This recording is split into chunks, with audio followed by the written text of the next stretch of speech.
Bueno, buenas tardes. Van a disculpar, en primer lugar, la demora del evento no es lo usual, sino que tenemos un inconveniente, ya que el director general y la viceministra tienen un encargo especial en este momento directamente con la ministra, entonces ha habido un cambio de planes. Por favor, 2 minutitos, ya está bajando el director de evaluación para empezar el evento. Mil disculpas. Ok, vale, pues vamos a dar inicio a nuestra actividad. Nuevamente mis disculpas por el retraso, son inconvenientes que escapan a lo programado. Bien, bienvenidos a todos y todas a esta, la 13ª edición de Miércoles de Evidencia.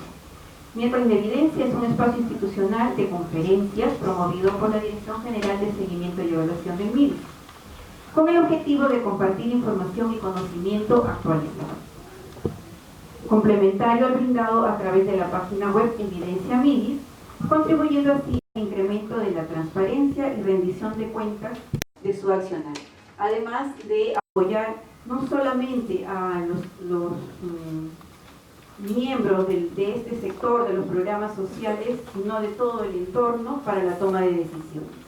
La conferencia de hoy, como es de su conocimiento, tiene por título La medición del desarrollo infantil temprano en el Perú a través de la encuesta ENDES. Bien, para dar la bienvenida vamos a invitar a la señorita Ana Quijano. Ella es profesora del despacho viceministerial de políticas y evaluación. Bueno, ante todo, buenas tardes a todas y a todos. Traigo el saludo de la viceministra Ariela Luna, quien pide disculpas por no estar presente el día de hoy por un tema de agenda de último minuto que le complicó la tarde. Pero traerles el mensaje de, además, compartir con ustedes una noticia muy importante en el marco de todo lo trabajado por el Estado por la primera infancia. Y obviamente el tema que van a compartir el día de hoy es un hito muy importante.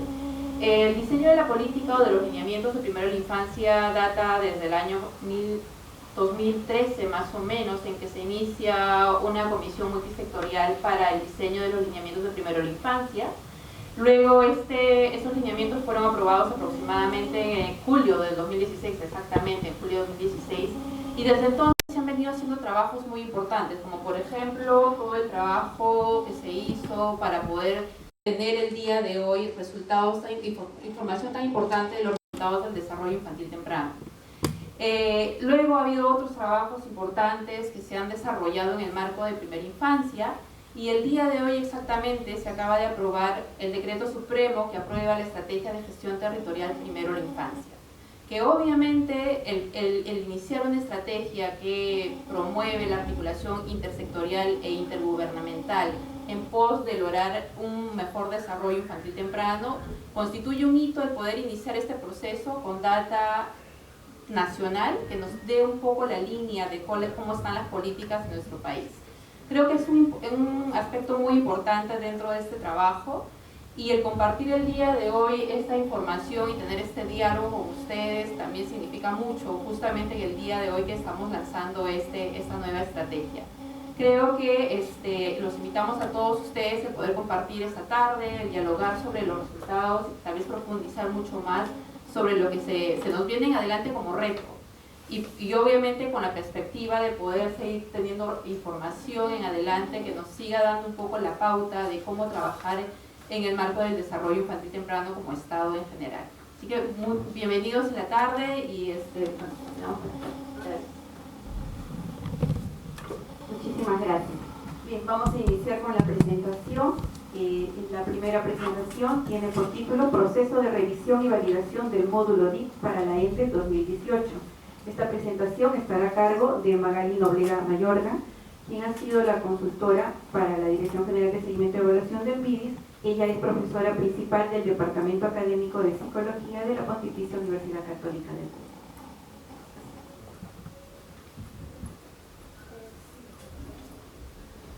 Muy buenas tardes a todas y todos los presentes. En realidad, digamos, como Ana lo ha mencionado, estamos en un momento, digamos, bastante importante para lo que es el desarrollo infantil temprano, y en realidad el primer punto, o uno de los puntos importantes para ello, es también la revisión. Lo que les voy a comentar ahora es el trabajo que hemos venido desarrollando desde el año 2014 en la construcción de esta herramienta, de la cual ahora tenemos los primeros resultados publicados, el mes de junio, el mes pasado, del 2018. Entonces voy a tratar de entrar en algunos detalles, digamos, más técnicos, metodológicos, como para que ustedes puedan conocer la herramienta desde lo más, digamos, interno que puede haber y también valorarla desde ese punto de vista. Entonces, digamos, como Ana ha mencionado, en realidad yo he trabajado acá básicamente en el rol de consultora de MIDIS. Soy psicóloga de profesión, como para que, digamos, podamos ir viendo desde dónde ha venido la perspectiva en la construcción de la herramienta. Primero, obviamente, para enmarcar, probablemente a muchos de ustedes están familiarizados, pero comentar que los lineamientos primero de la infancia, que tiene, digamos, como su aprobación oficial en el año 2016 en julio, lo que propone es la importancia de 7 resultados o 7 dominios, 7 áreas del desarrollo infantil que son vitales de poder lograr para asegurar el buen desarrollo de los niños. Obviamente hay muchas más, pero dentro de lo que ha sido el primer trabajo realizado por esta comisión intersectorial, se priorizó que estos eran los más importantes. Entonces tenemos en primer lugar lo que es el nacimiento saludable, es el inicio de todo, la formación de un apego seguro, el adecuado estado nutricional, la posibilidad de caminar solo, caminar, digamos, por propia iniciativa, la comunicación verbal efectiva, la regulación de emociones y comportamientos y la función simbólica. Estos 7 resultados son, digamos, las áreas prioritarias de intervención que hay en relación a lo que puede ser el desarrollo infantil. Además de ello, los lineamientos proponen ciertos factores que están asociados al logro de cada uno de ellos. Entonces, digamos, hasta ahí ha venido el trabajo de la comisión y adicionalmente lo que propone es que hay ciertos momentos críticos en los cuales estos resultados deberían ser logrados. Obviamente, ese logro, que por ejemplo, en el caso del apego seguro, se propone hacia los 9 o 12 meses, tiene antecedentes que dan desde el nacimiento. Igual, la comunicación verbal efectiva también tiene precursores que se encuentran de manera previa antes de los 9 meses. También es cierto que después de 36 meses continúa ese desarrollo, pero estos son simplemente momentos más críticos que la literatura propone que son importantes para lograr cada uno de ellos. Entonces, desde este marco de los lineamientos es que también toda política necesita tener una forma de medición. Entonces, digamos, en el trabajo que se realizó también con la DGC, que es la Dirección General de Evaluación y Seguimiento, y con la Dirección de Políticas y Estrategias del MIDIS, se creó una estrategia de medición del DIC, que todavía, digamos, estaría mapeado el probable, digamos, la probable estructura, pero estamos yendo paso a paso en la medida de que se van teniendo como importantes avances. Entonces, en esta estrategia tenemos como 2 grandes rubros: la medición a nivel poblacional y la medición a nivel individual del desarrollo infantil temprano. Cuando hablamos de la medición poblacional, estamos refiriéndonos a que uno de los instrumentos que se pensó para ello es precisamente el módulo Ditendes. ¿Por qué se pensó el módulo Ditendes? Porque el módulo Ditendes suponía ser una base, una línea base de seguimiento anual de la política. Entonces, en ese sentido, podría permitir identificar prioridades de intervención entre los resultados, saber cuáles de ellos podrían necesitar como una mayor intervención, y determinados grupos poblacionales que también deberían tener una mayor intervención.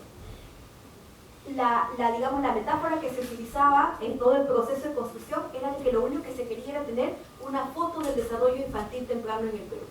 O sea, la idea era poder tener a nivel nacional, urbano, rural y por regiones estos indicadores, gruesos poblacionales. Sabemos que ahí no se agota la medición, porque obviamente, digamos, ahí tenemos simplemente una mirada, vamos a decir de alguna manera, superficial de cómo estamos. Pero por eso es que la estrategia también contempla algo que se le denomina en ese entonces una encuesta DIT, que la idea era que pueda profundizar en cada una de estas áreas del desarrollo.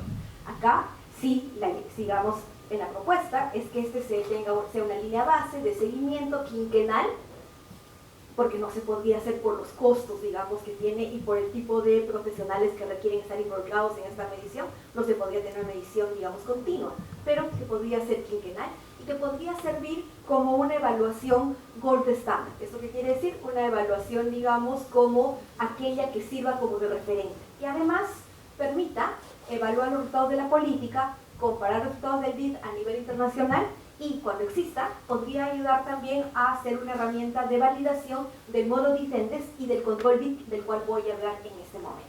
Entonces, la primera idea que quisiéramos que quede claro es que el modo DIT es solamente una pieza dentro del rompecabezas que supone tener una medición integral del desarrollo infantil temprano. Como tal, puede tener limitaciones, puede tener, digamos, todavía elementos a superar, pero es una primera aproximación que debería, bajo esta lógica, estar complementada por evaluaciones en mayor profundidad. Pero la idea es no quedarnos solamente en lo poblacional, porque lo poblacional nos permite tomar decisiones sobre grupos. Y sabemos que también una política debe intervenir sobre un niño, una niña en particular. En ese sentido, también en esta estrategia está mapeada la posibilidad de realizar una evaluación a nivel individual, que le llamamos en ese entonces control DIT, que permita el monitoreo del desarrollo infantil temprano nominal, es decir, de cada niño en particular. Un poco la idea que compartíamos en ese entonces era tener algo parecido al CREP, pero con mayor profundidad en la evaluación de estas dimensiones priorizadas por los lineamientos. Esta herramienta sí permitiría monitorear el DIT a nivel individual, facilitar la derivación de los niños hacia determinados servicios o tipos de intervenciones que lo requieran. Una intervención selectiva, una intervención indicada o de repente un proceso de una evaluación en mayor profundidad. Entonces, estos tres elementos son los que de alguna manera complementan la estrategia de medición del DIT global para el país que se tiene mapeada, pensada.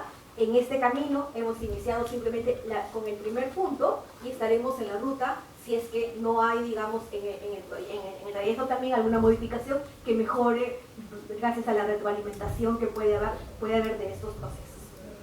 Entonces, teniendo en cuenta estos elementos y volviendo a lo que inicialmente presenté como los 7 resultados que proponen los lineamientos, tenemos acá nuevamente los 7 y la necesidad entonces había de poder tener una medición de cada uno de ellos. Sin embargo, tenemos que 2 de ellos, nacimiento saludable y adecuado estado nutricional, ya venían siendo medidos previamente por la ENES.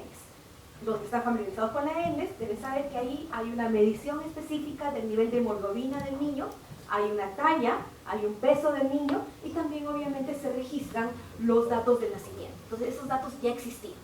En ese sentido, lo que se hizo fue construir un módulo DIT, en este caso les voy a mostrar ya la versión 2 del mismo, que tenía como objetivo medir los 5 resultados DIT restantes y al mismo tiempo explorar algunos de sus factores asociados. Y digo algunos porque si la estrategia era introducir esta encuesta dentro de la ENDES, no tiene tampoco demasiado espacio, porque si alguien está familiarizado con la ENDES sabe que más o menos cada una de ellas toma unas 3 horas o 3 horas y media, que se puede hacer en 1 o 2 sesiones con una mamá determinada, porque cubre diferentes elementos. Entonces, para eso se tuvo que trabajar de manera estrecha con el INEI para que nos permita colocar un determinado número de preguntas, pero siempre la idea fue el mínimo posible. Entonces, desde ese punto de vista, tenía que también priorizarse entre los factores asociados que se querían medir, cuáles eran los más importantes. Entonces, se eligió mediante una revisión de la literatura que podían ser estos. Sensibilidad materna para el tema de apego seguro, ahorita voy a volver a este resultado, espacio físico para desplazarse y espacio físico para jugar para camina solo, que la madre verbalice las acciones que realiza con el niño para la comunicación verbal efectiva, que el niño participe en conversaciones también para el mismo, la ausencia de castigo físico por parte de la madre para lograr una mejor regulación de emociones y la tenencia de materiales desestructurados para la función simbólica. Estos son factores asociados, es decir, aquella la literatura propone que cuya presencia debería favorecer el logro de estos, no siendo totalmente explicativos, sino simplemente un elemento que podría ayudar a que se logre alguno de estos desarrollos. Vuelvo al tema, digamos, de apego seguro. Apego seguro es una característica psicológica muy compleja, porque es diádico en primer lugar, el niño puede establecer un determinado tipo de relación de apego con su madre, con su padre otro con otro cuidador. Y es, digamos, cómo interactúa la guiada. Entonces, en la primera versión del módulo se hizo el intento de poder medir directamente apego seguro, pero fue, digamos, una de las áreas que tuvo menor respaldo de la validación que se realizó.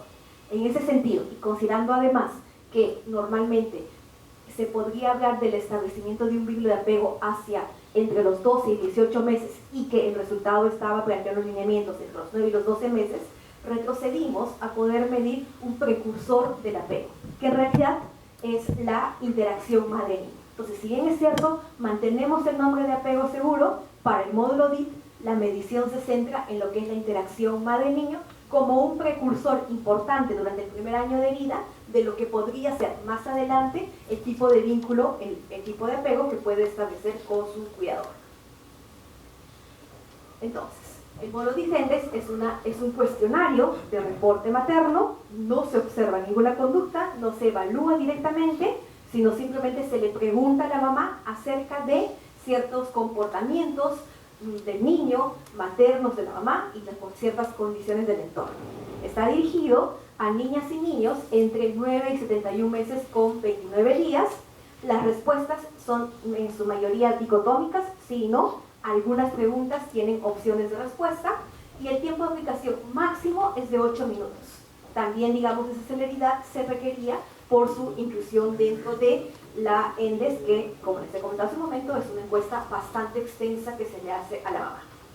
Entonces, para poder graficar algunas de las preguntas y para poder aterrizar un poco más a qué nos estamos refiriendo con el módulo, perdón, antes de graficar las preguntas, tenemos acá la estructura. Todos sabemos que no se podría medir con la misma conducta diferentes edades de niño, y que ahorita estamos transitando para los lineamientos desde los 9 meses hasta los 5 años. Entonces, eso implicaba, y como les digo, por la necesidad que había de simplificar la evaluación, necesitaba hacer paquetes, de alguna manera, que puedan ser evaluados en cada edad. En ese sentido, lo que se hizo fue armar para el módulo DIT 2 6 tramos, cada uno de 3 meses, 3 meses el primero, más o menos 6 meses el siguiente, al igual que el siguiente, y luego de 12 meses en adelante. En cada uno de esos periodos de edad, que nosotros le denominamos tramos, se priorizaron qué resultados se debían medir, teniendo en cuenta lo que los lineamientos decían que era importante medir con esa edad. Entonces, por ejemplo, para el tramo 1, de 9 a 12 meses, se hicieron las preguntas de interacción madre-niño, que son precursores de apego seguro, comunicación verbal y camina sola. En total, este módulo consiste en 10 preguntas que realiza la mamá. Entonces, cuando la ENDES, digamos, el equipo de la ENDES encuentra a un niño de 9 a 12 meses, le aplica ese tramo 1 con este pool de preguntas específico. Pero, si por ejemplo encuentra a un niño entre 24 y 36 meses, le aplica el tramo 4, que tiene preguntas de comunicación verbal efectiva, de regulación de emociones y de función simbólica. Es decir, en cada periodo de edad, lo que hay son, digamos, aciertos resultados alineados con lineamientos que se van midiendo con más o menos entre 3 y 4 preguntas. Estas 4 preguntas, por ejemplo, de apego seguro, ya incluyen las 3 directas de la interacción madre-niño, más una de los factores asociados. Entonces es así como se va realizando la medición. Entonces, por ejemplo, tenemos que en el tramo 3, que es el más corto, solamente se evalúa comunicación verbal efectiva y el número de preguntas es 4. Nos preguntaríamos por qué. Nos preguntaríamos, digamos, por qué no podríamos llenar todos los otros espacios. Por lo costo efectivo que necesita hacer la encuesta. Porque, digamos, no podría la ENDES, digamos, manejar 20 preguntas para el módulo para esta área. Por eso es que máximo teníamos el de 10 preguntas, sin embargo, nos vimos en la necesidad de, en el tramo 4, poner 12 preguntas porque se requería así. Pero lo compensábamos con que en otros tramos había menos preguntas. Todo eso también ha supuesto una negociación importante, política, digamos, y técnica con el INEI, ir de la mano de ellos como para que se pueda incorporar como parte de la ENDES. Entonces, ahora sí, para aterrizar las preguntas. Esta es, por ejemplo, una pregunta que corresponde al resultado de Camina Solo para el tramo 1.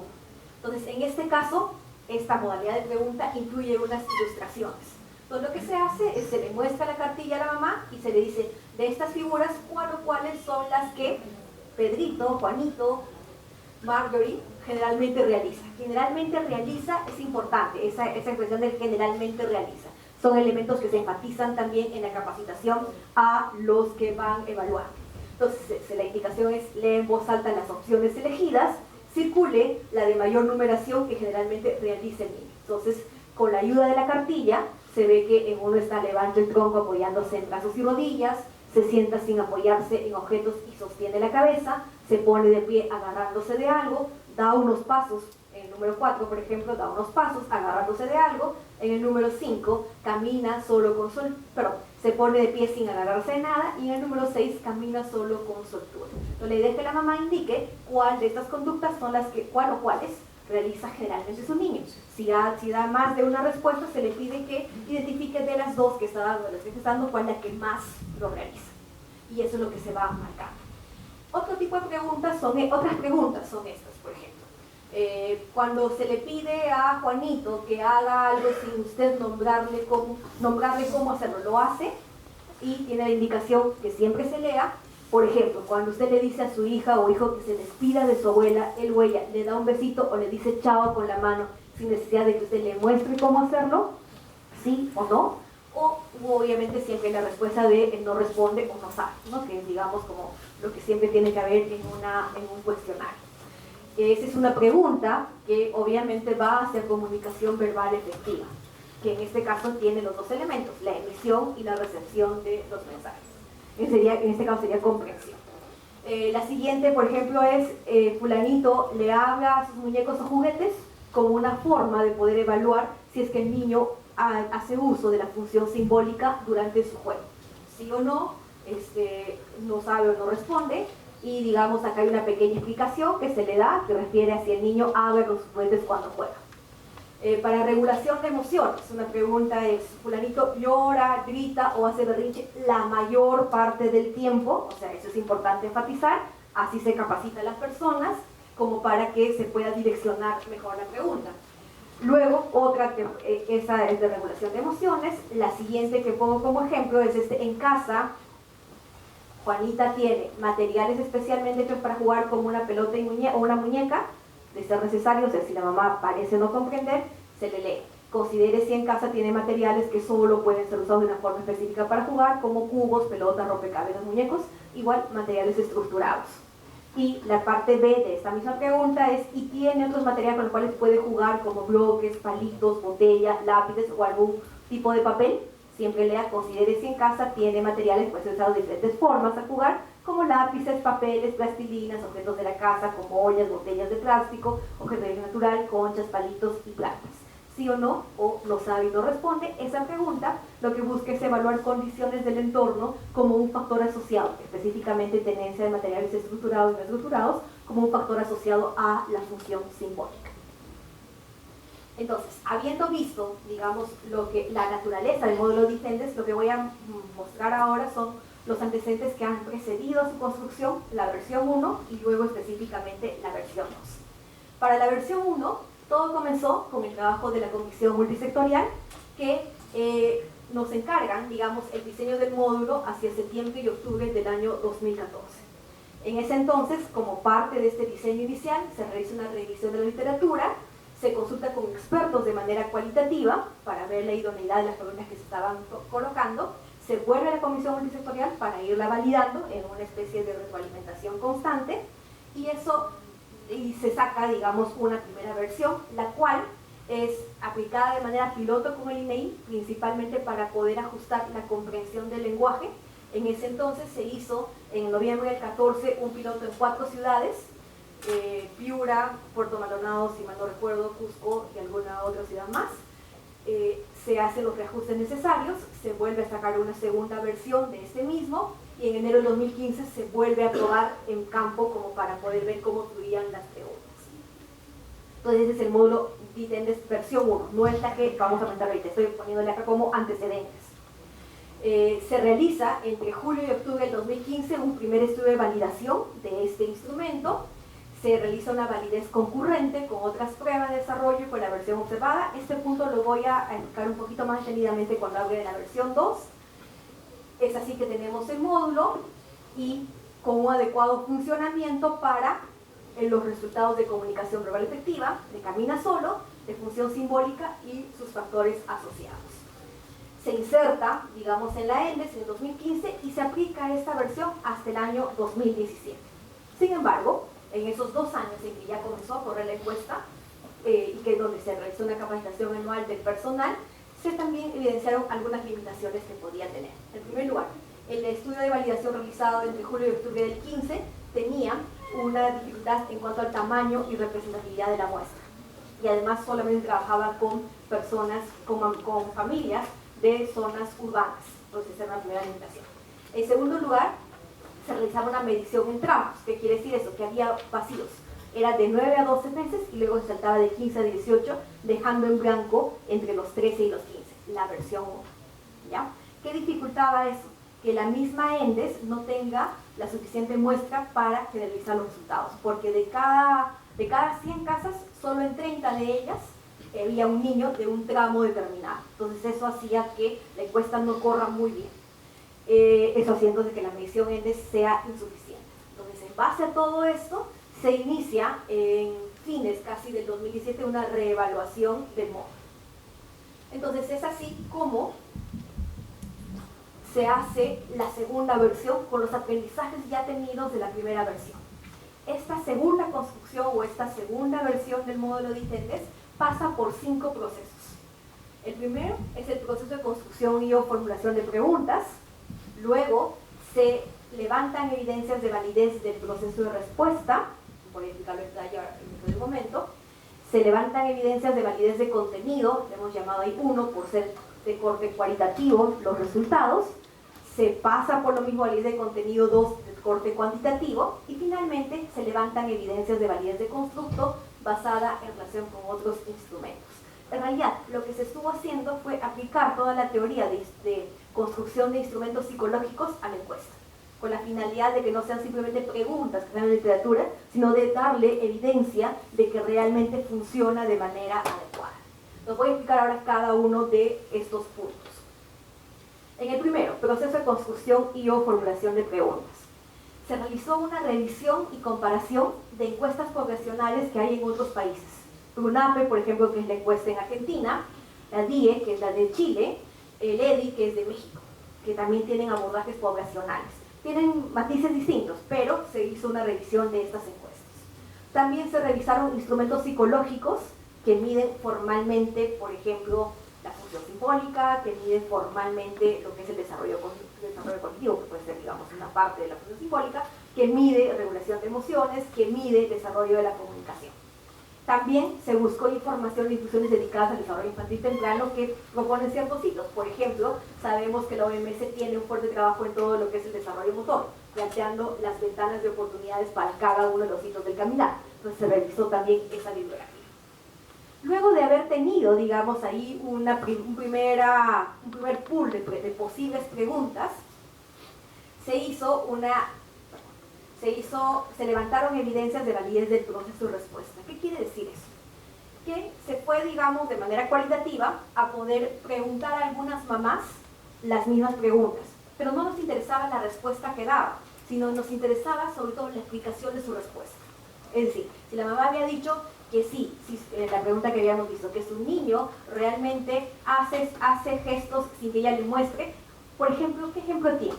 ¿En qué estuvo pensando para esta respuesta? Esa es una adaptación de un tipo de evidencia de validez que se utiliza en los test psicológicos, que lo que da muestra es poder ver si el proceso que está siguiendo la persona para responder a la pregunta corresponde a lo que yo quiero evaluar. Entonces, se realizó, digamos, eso con un grupo de mamás, se discutieron esas preguntas, además se enfatizó en madres de ingreso económico bajo, por ser, digamos, el nivel al cual, no es el mismo cual se llega, pero sí al cual necesitamos tener como mayor evidencia de que estamos llegando bien. Y se aprovechó también el procedimiento para mejorar la redacción de las preguntas. Una vez que se tuvo, digamos, se mejoraron las preguntas con este procedimiento, hubo otro tercer paso en el cual se trató de darle evidencia de validez de contenido a nivel cualitativo. ¿Qué se hizo? Se eligieron un experto por cada área que revisó las preguntas planteadas para cada resultado. Entonces, por ejemplo, en el área de comunicación lo vimos con terapistas de lenguaje, digamos que más o menos dominan. En el área de caminar solo, también con fisioterapeutas, o sea, con especialistas en cada área, como para que nos dé una retroalimentación de lo que estábamos proponiendo. Y además, se discutieron las preguntas con especialistas miembros de la comisión multisectorial. Producto de estos 3 primeros pasos, se tenía un banco de 108 posibles preguntas. Esas 108 posibles preguntas pasaron a un cuarto procedimiento que lo que trataba era de levantar evidencias de validez de contenido, pero ya también a nivel cuantitativo. ¿Cómo se hizo eso? Igual, en teoría psicológica, en teoría de construcción de instrumentos psicológicos, hay un procedimiento que es el jueces expertos que definen la adecuación de la pregunta que se está planteando. Entonces, se convocó a académicos y profesionales nacionales e internacionales especializados en cada una de las áreas a poder evaluar el cuestionario desde este punto de vista. Se tuvieron, digamos, la participación de 20 jueces, de 39 invitados, y como son áreas temáticas que no se pretende tampoco que una sola persona domine todo, lo que se hizo fue crear 2 grupos, 10 jueces que tenían mayor especialidad en aspectos emocionales, que valoran las preguntas de interacción madre-niño, precursor de apego seguro, y de regulación de emociones, mientras que el otro grupo evaluaron las preguntas de comunicación verbal efectiva, de camina solo y de función simbólica. Entonces ellos dieron su opinión de acuerdo o desacuerdo con las preguntas, considerando el área evaluada y la edad propuesta. A partir de las respuestas de ellos se realizó el cálculo de un indicador B de Aiken, que en realidad es un estadístico que lo que hace es medir el grado de acuerdo que hay entre un determinado grupo de personas en torno a una propuesta. Se calculó esa B de Aiken, su nivel de confianza, su intervalo de confianza, y lo que resultó fue que de las 108 preguntas que teníamos en la fase anterior, el 85.2% obtuvieron una B de Aiken por encima de 0.7, que es el mínimo, digamos, digamos un nivel aceptable, y de estas 30 preguntas tenían un acuerdo total, es decir, tenía una B de Aiken de 1, con lo cual significaba que los 10 jueces estuvieron de acuerdo en la pertinencia y adecuación de esa pregunta. El resto de ítems, digamos, de propuestas, tuvieron observaciones más que todo de redacción, no tanto de contenido. Por esa razón, lo que digamos, se decidió en ese momento es que las 108 pasen a campo para seguir teniendo indicadores de cada pregunta y de ahí, digamos, ir seleccionando. Entonces, es así que se da inicio al quinto y último paso de este proceso de validación, en el cual se trató de levantar evidencias de validez del constructo basado en la relación con otros instrumentos. Ya casi me voy a detener a explicar un poco ese procedimiento. ¿Qué es lo que quiere decir?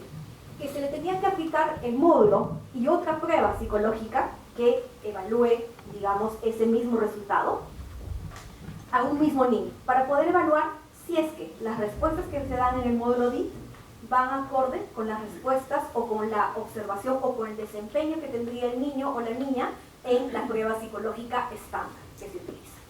Entonces, la idea es poder ver la relación entre ambas puntuaciones, la que arroja el módulo DIT y la que arroja la prueba, y poder ver si es que hay una relación o no, para poder decir entonces que el módulo DIT podría estar midiendo algo que de manera semejante a lo que mide la prueba psicológica. Si esa prueba psicológica está construida para ello y tiene evidencias de validez y contenido, podríamos decir que el módulo DIT mide esa área que está midiendo la prueba.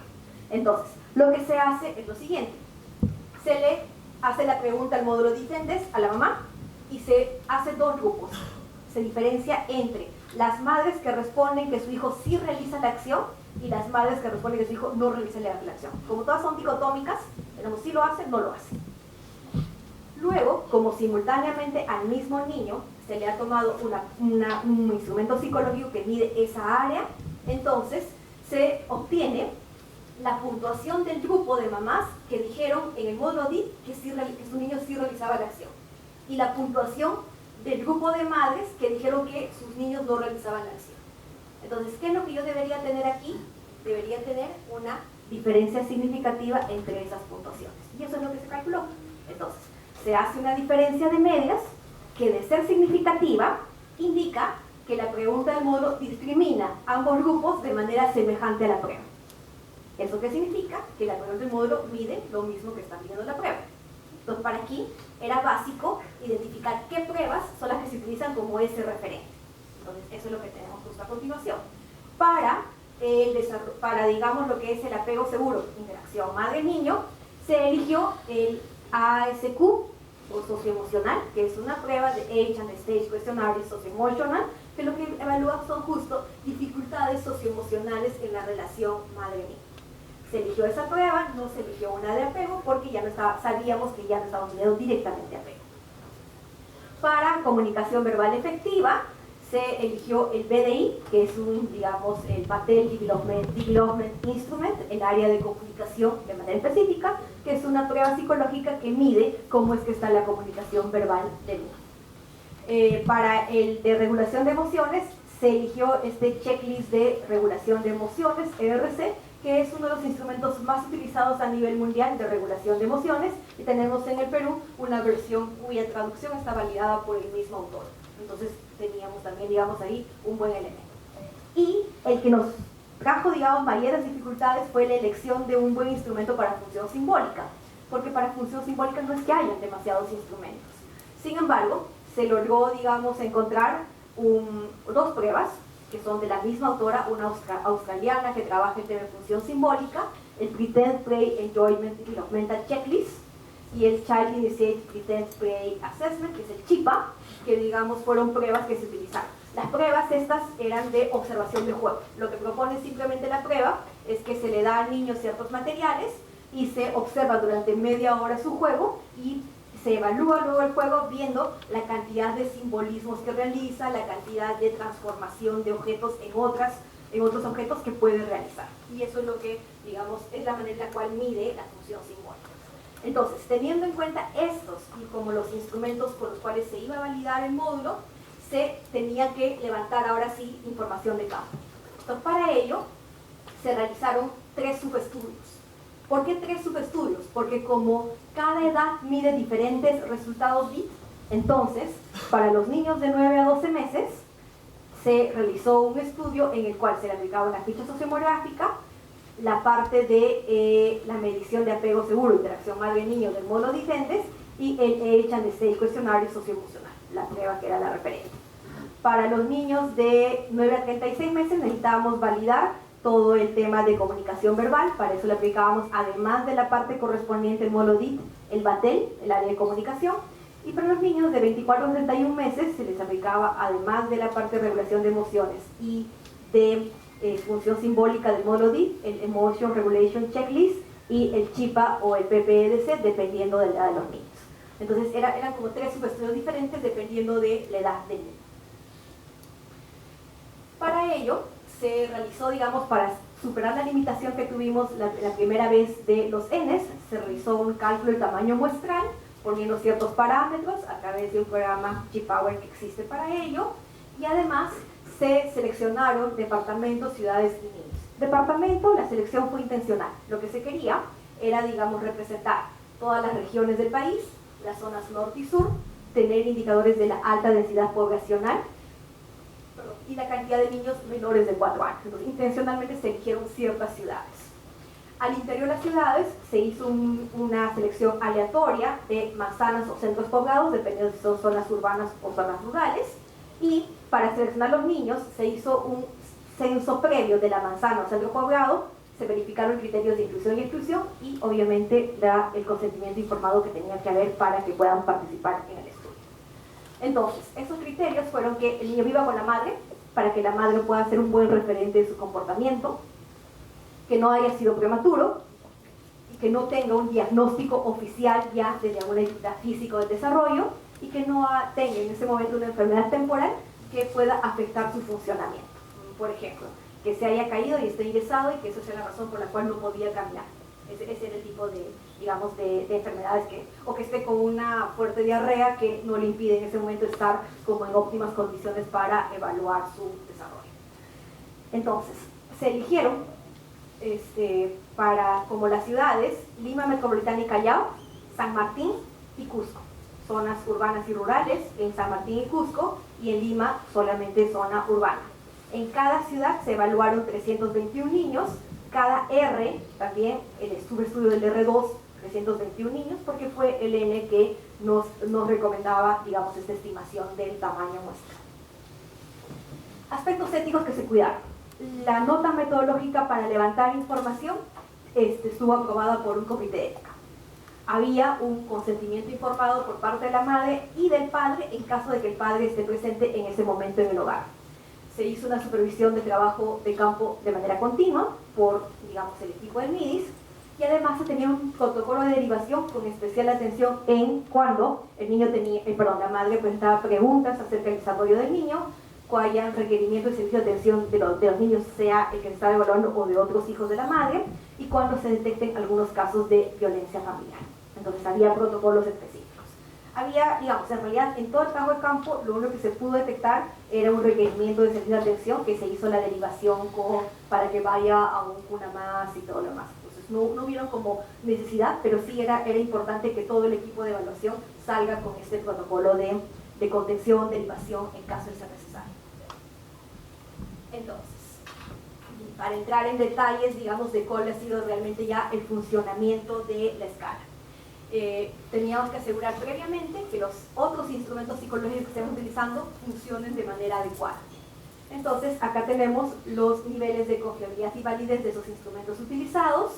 Digamos, le corresponde confiabilidad intraclase solamente para el CHIPA y para esta otra prueba de observación de juego, porque ahí dos observadores externos tenían que emitir el juicio del número de conductas de juego simbólico y todo lo demás. Para las otras pruebas, una correlación ítem-test y una consistencia interna de la escala, y en los casos en los cuales se aplicaba también el análisis factorial. Estos resultados de acá no son los que se esperaría, o sea, no son óptimos, pero nos permitía, digamos, como con cierta limitación y teniendo en cuenta esos indicadores, poder observar también los resultados que habían salido. Entonces, ¿qué se hizo luego de tener todo esto? Se analizaron cada una de las preguntas. Las 108 preguntas que fueron pasadas, digamos, se comenzaron a analizar.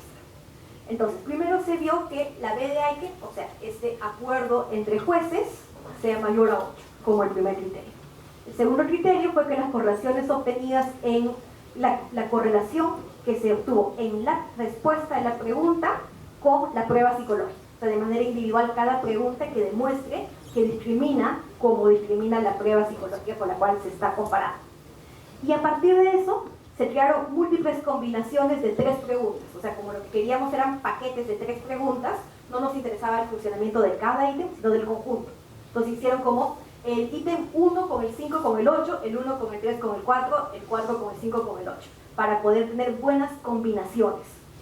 Esos grupos de indicadores o combinaciones se analizaron también, obteniendo su correlación con el puntaje. Ya no la correlación de cada ítem, sino del conjunto de los 3 ítems con el puntaje de la prueba.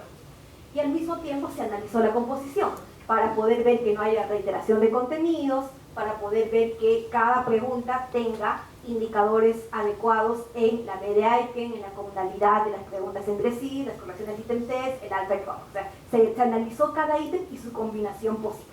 Es así que se crearon, digamos, se seleccionaron los mejores indicadores, que eran pools de 3 preguntas, y con eso se revisó el procedimiento que he descrito hace un momento.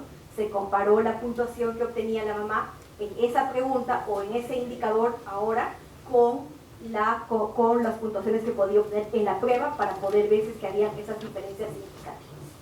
Entonces, se realizó ese procedimiento y lo que tuvimos como dificultad metodológica es la diferencia del tamaño del grupo que decía que sí, su hijo realizaba la acción, y el tamaño del grupo de los que no realizaba la acción. Entonces, lo que se tuvo que hacer ahí es una comparabilidad a través del muestreo de bootstrapping, que es una técnica que permite seleccionar múltiples muestras de un determinado tamaño, como para hacer no solamente la comparación uno a uno, sino calcular las diferencias de medias con sus intervalos de confianza. Es un procedimiento estadístico que asegura la comparabilidad en los grupos a pesar de que no tengan exactamente el mismo tamaño. Y esos son los resultados, ¿no? Entonces, lo que vemos aquí es que para el resultado de apego seguro, interacción madre-niño, comunicación verbal, regulación de emociones y función simbólica en 24 y 36 meses, hay una diferencia significativa entre el grupo de riesgo a partir del indicador y el grupo de no riesgo y la puntuación en la prueba psicológica correspondiente. ¿Esto qué significa? Que todos esos indicadores estaban discriminando de manera adecuada conforme lo haría la aplicación de una prueba psicológica estándar. Lo que sucedió fue que para función simbólica en el tramo 3 de 37, tramo 4 de 36 a 54 y de 55 a 71 meses no funcionó de esa manera. Acá también había una cuestión de N que no permitía. Entonces, ¿qué se decidió? todas las preguntas separadas funcionaban bien, por eso que pasaron todos los procedimientos anteriores, pero no se creó el indicador. Por eso es que en el 2018 solamente hay función simbólica para 24 o 36 meses y no para estas edades. Es algo que se tiene que revisar, es algo que se tiene que evaluar, ya los indicadores, digamos, específicos. Entonces, para concluir, lo que les he mostrado, en realidad, ha tratado de evidenciar el rigor metodológico y ético con el cual se ha hecho la construcción del módulo DIT, con toda la experiencia acumulada de la primera vez. Eso en primer lugar. En segundo lugar, hay un funcionamiento diferencial para los resultados que también está de la mano de la complejidad del resultado que se está midiendo. No es fácil medir un resultado tan fuerte con 3 preguntas. Entonces, en ese paso entre aplicar una prueba psicológica y aplicar 3 preguntas que demoran 2 minutos, siempre se pierde algo de información. Sin embargo, se ha tratado de hacer lo mejor que se ha podido y es así los resultados que podemos tener. Tenemos también, digamos, una adecuación del módulo para poder obtener una aproximación general y poblacional a las características del DIT, como repito ahora, como lo dije al inicio, una fotografía del estado del desarrollo infantil temprano en el país a nivel urbano, rural y por regiones. Esta consideramos que es una información útil para priorizar intervenciones que favorezcan el desarrollo de uno u otro resultado del DIT, o para poder crear ciertos grupos que pueden requerir, digamos, mayor intervención en un determinado desarrollo. Sin embargo, sabemos que el modelo DIT no puede ser usado como una herramienta de diagnóstico. Esa no ha sido la finalidad que ha tenido al momento de ser construida. No se han realizado los procedimientos de validez que la validarían como tal, por lo tanto no es una evaluación individual diagnóstica, y tampoco permite una comparación de los resultados con los de otros países. Al ser una medida estandarizada, lo que permite es al interior del país cómo están las regiones, cómo está el urbano rural, cómo están los diferentes grupos poblacionales. Eso es lo que permite el módulo. En ese sentido, se constituye como una herramienta general de medición general del DIT, costo efectiva, por los 10 minutos, 8 minutos que puede demandar, pero teniendo en cuenta que su abordaje es poblacional y que es de manera general una aproximación a la naturaleza del desarrollo infantil temprano. ¿Qué recomendaciones todavía hay? Seguir generando evidencias de funcionamiento para el de función simbólica, el único que no funcionaba, para los tramos 5 y 6. Validar con grupos clínicos para demostrar que la prueba puede distinguir entre una persona que tiene una dificultad, por ejemplo, un trastorno de la comunicación, y quien no. Evaluar la continuidad de la versión 2 con la 1 para poder establecer también, digamos, un puente entre las dos. Enfatizar en la estandarización de la capacitación, que de hecho el MIDES lo ha seguido realizando con el INEI. Evaluar las posibles diferencias que puede haber cuando la herramienta se aplica personal ENDES y lo aplicó un personal profesional como en el estudio de validación. Eso también es importante, sabemos que es un punto todavía en la agenda. La traducción del módulo a lenguas y dialectos hablados en el país, como para que no sea una traducción libre de quien está realizando la encuesta, sino que haya oficialmente un módulo en quechua, en aymara o en otro dialecto.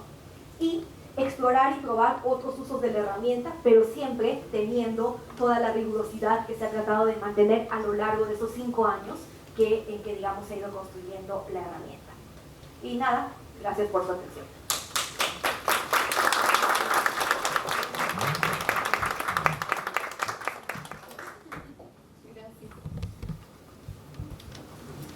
Bueno, muchísimas gracias por la exquisitez del detalle que nos has presentado, que nos has podido hacer conocer. Yo creo que todos los participantes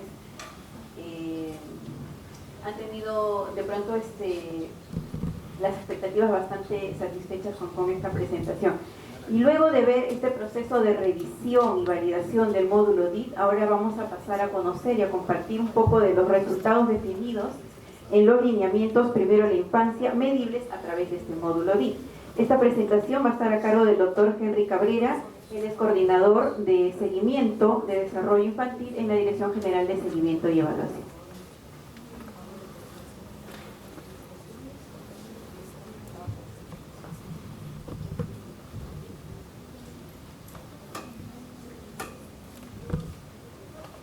Bien, muy buenas tardes. Como se habrán dado cuenta, inicialmente la programación de la presentación no estaba a mi cargo, pero siempre es un gusto compartir estos espacios de difusión como el miércoles de evidencia. Siempre es un gusto tener también mucho interés, especialmente de gente joven como la que está aquí, gente joven de todas las edades en realidad. Así que para mí, bueno, va a ser todo un gusto hacer la presentación de estos resultados. Ya como ha explicado Magali, el rigor metodológico que se ha seguido para poder llegar a estas preguntas, que en realidad, como ustedes habrán dado cuenta, son preguntas que se hacen a la mamá para que ella responda solamente si es sí o no a determinados reactivos. Entonces eso tiene un riesgo, como ya lo he explicado, de que se puede perder un poco de información. Entonces, teniendo esas consideraciones que han sido explicadas, vamos a presentarles estos resultados que en general tratan de medir o darnos una idea de cómo estamos en este objetivo, que es el lograr el desarrollo infantil temprano, que se entiende como un proceso que es progresivo, multidimensional e integral, ¿no es cierto? En el cual el niño va adquiriendo algunas capacidades que en general le van a brindar si quieren, un desarrollo general en toda su vida.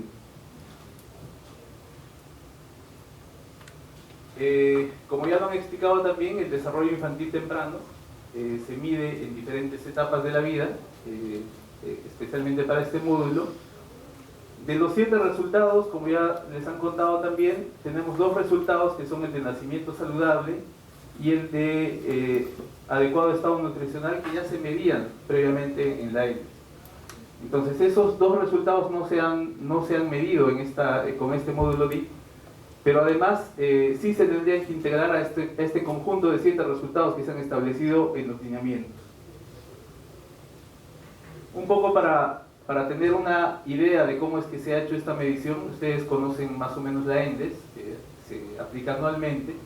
Para el caso de los niños de 6 años, la muestra es de aproximadamente 22.721 niños, ya que están repartidos en estos tramos de edad.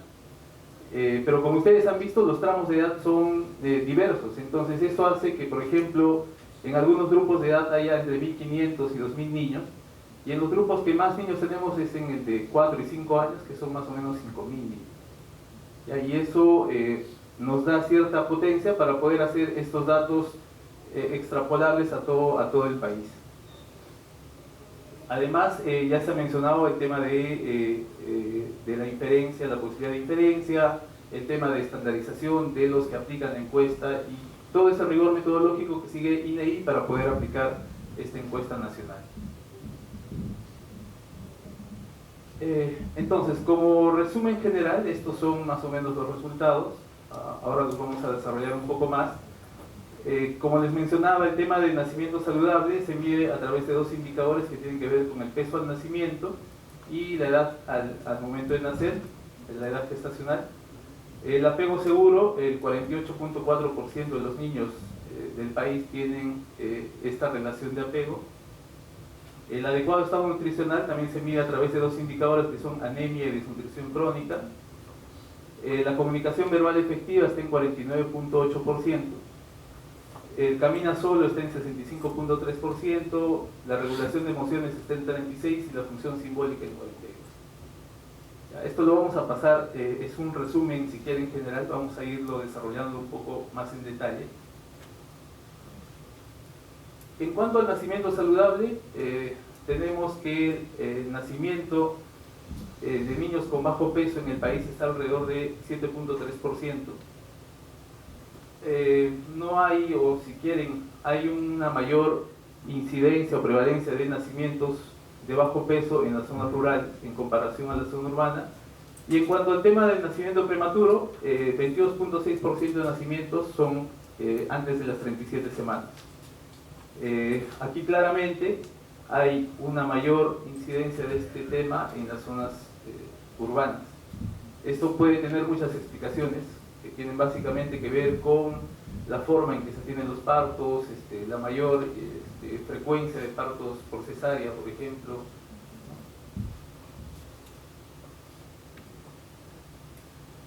También viendo cómo es este comportamiento en el tema de bajo peso al nacer, tenemos que en la sierra es la mayor incidencia de niños con bajo peso en nacimiento. Esto definitivamente tiene que ver con el desarrollo intrauterino del producto del bebé. Entonces ahí hay temas por analizar, porque esto tiene obviamente claras repercusiones en el tema de desarrollo físico sobre todo. En cuanto al tema del nacimiento prematuro, esto es más frecuente en Lima. El 30.9% de los niños que nacen en Lima son prematuros, tienen menos de 37 semanas de edad gestacional al momento de nacer. Y comparativamente con el resto de regiones del país se nota que hay una diferencia importante. Los factores que producen esto también tienen y son motivo de análisis. Este sería el primer resultado que mide el módulo DIC, el que acabamos de escuchar, ¿no es cierto? Es el apego seguro, pero que para el caso de la encuesta propiamente se tuvo que buscar una aproximación, ya porque el apego seguro es un resultado complejo.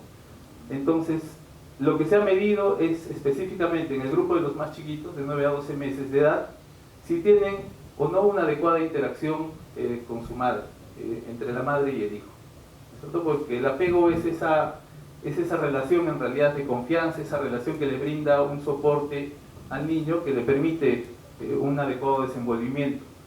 Entonces, en el país, al momento de preguntar a las mamás cómo es la relación con sus hijos, el 48.4% dicen que esa relación sí existe esa relación, ¿no es cierto?, como precursor del apego seguro. Ahora hemos visto que no hay diferencias entre zonas urbanas y rurales. En general, la respuesta es similar en ambos casos.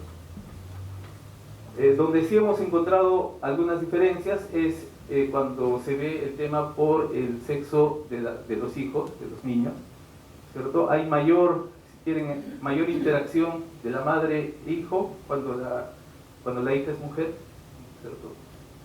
Las explicaciones de esto también son motivo de análisis.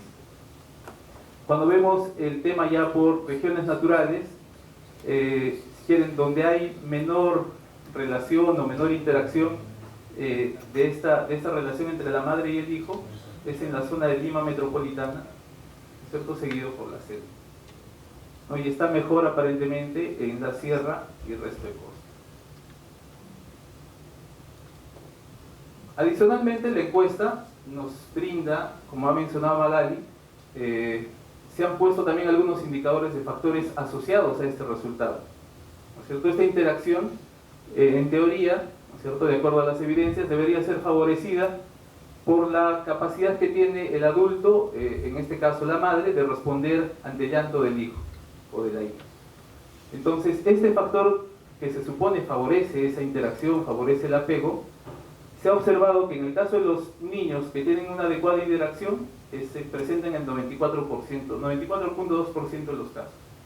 Y en el caso de los niños y niñas que no desarrollan esta interacción, se presenta en el 91.1%. ¿Cierto? Haciendo un análisis estadístico de estos resultados, vemos que esa capacidad de respuesta que tienen las mamás ante el llanto de sus hijos, más o menos favorece o aumenta esta posibilidad de tener una adecuada interacción en 0.6 veces, con un OR de 1.6, aunque ya al hacer un poco más de ver el análisis estadístico y los que entienden esta información, ven que esa diferencia no es significativa, aparentemente, ¿no? Porque además tenemos un resultado que nos está diciendo que esa probabilidad es muy débil. Sin embargo, así como este factor, existen otros que deberían ser analizados, que seguramente van a ser analizados para ver qué factores podrían favorecer esa interacción entre la madre y sus hijos. El resultado 3, de acuerdo a los lineamientos, es el adecuado estado nutricional, que como habíamos visto al principio, se mide a través de dos indicadores. Uno que tiene que ver con la desnutrición crónica en menores de 5 años, y el otro que es el de anemia. Estos resultados son ampliamente conocidos y además han sido discutidos durante todo este tiempo. Sabemos que todavía la anemia en niños menores de 3 años es un problema, La desnutrición todavía afecta a 1/4 de la población de niños menores de 5. Es un tema todavía por desarrollar. Viendo dónde hay mayor problema con el tema de desnutrición, todavía sigue siendo en la sierra y en la selva, a diferencia o en comparación a las otras regiones del país. Y en cuanto al tema de anemia, si bien es cierto la distribución es más o menos similar entre todas las regiones, en Lima metropolitana y en la costa está un poco mejor que en el resto del país. El segundo resultado que mide el módulo BIT es este de la comunicación verbal efectiva, ¿cierto? Que en este caso lo que se ha medido es el porcentaje de niñas y niños de 9 a 36 meses que tienen comunicación verbal efectiva a nivel comprensivo y expresivo de acuerdo a su edad. Este resultado se ha medido en varios tramos de edad, ¿no? Y en general podemos decir que el 49.8% de las niñas y niños de este grupo de edad tienen comunicación verbal efectiva a nivel comprensivo y expresivo, de acuerdo a las preguntas que se han planteado. Existe una diferencia interesante entre urbano y rural, ¿cierto? Pero es de 3 puntos porcentuales aproximadamente. Cuando vemos si hay diferencias entre el sexo de los niños, ¿cierto? Las niñas, mejor dicho, tienen un mejor desenvolvimiento en este aspecto en comparación a los niños de su misma edad. Y en cuanto a las regiones naturales, ¿cierto? Hay de repente los sitios donde más dificultades hay están en la sierra y seguido de Lima metropolitana, que es un resultado que podría llamar la atención.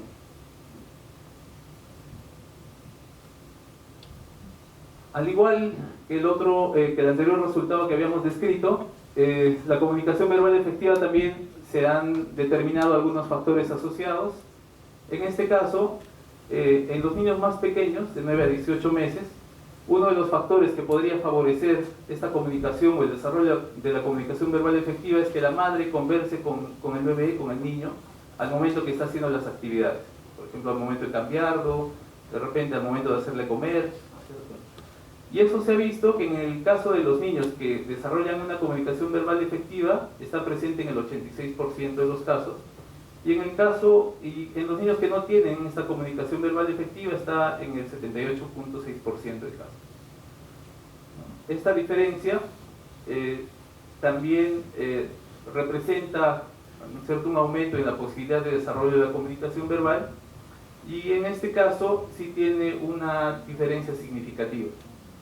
Entonces esto nos estaría apoyando en el sentido de que sí, pues es importante que la mamá converse y verbalice las acciones que hace con su hijo para ayudarle a desarrollar su comunicación verbal y que ésta sea efectiva.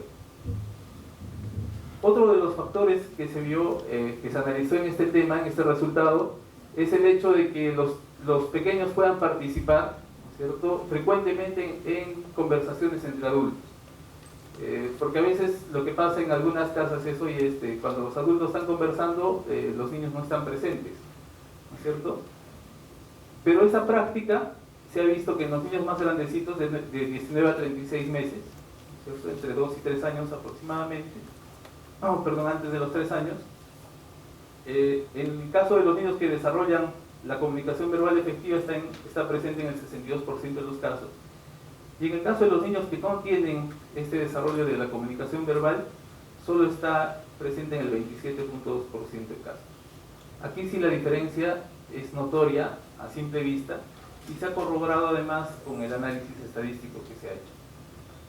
Entonces, el hecho de que los niños y las niñas puedan escuchar, puedan participar en esas conversaciones, o no estar presentes, aparentemente sí facilita y sí favorece el desarrollo de la comunicación verbal.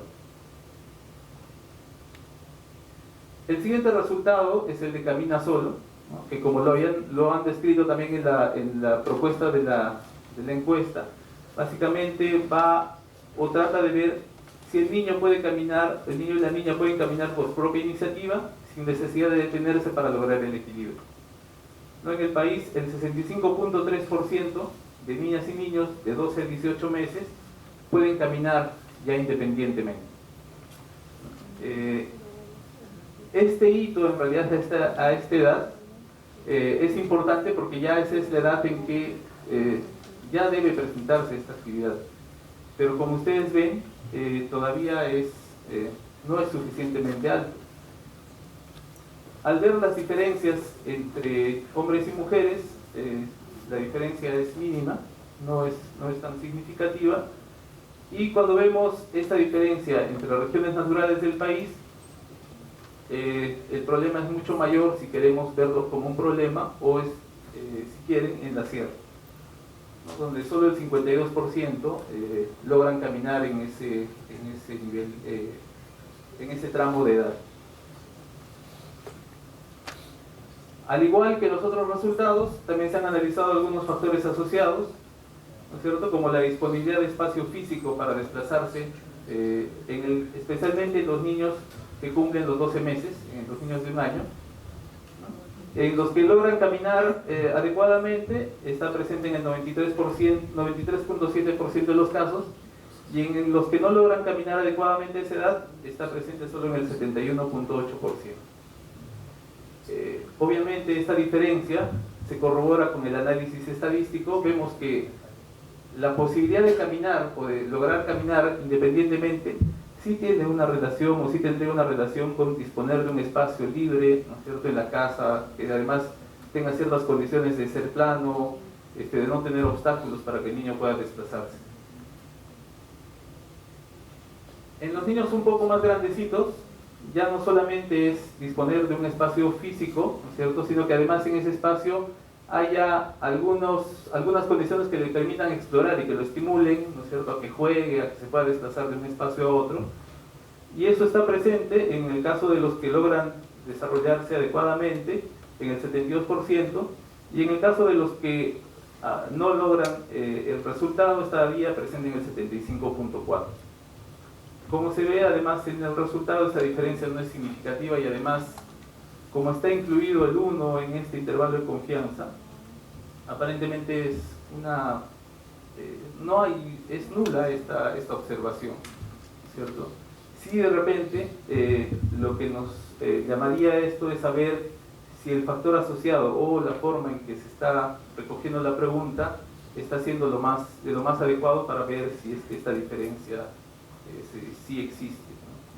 Porque al menos en teoría la disponibilidad de estos espacios y el estímulo sí debería favorecer, ¿no?, que caminen mucho mejor o mucho antes.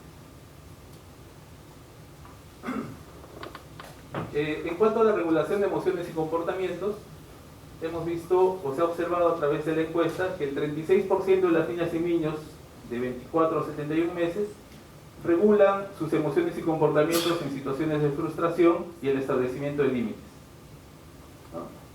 Y se ha visto además que esto es mucho más frecuente en la zona rural que en la zona urbana.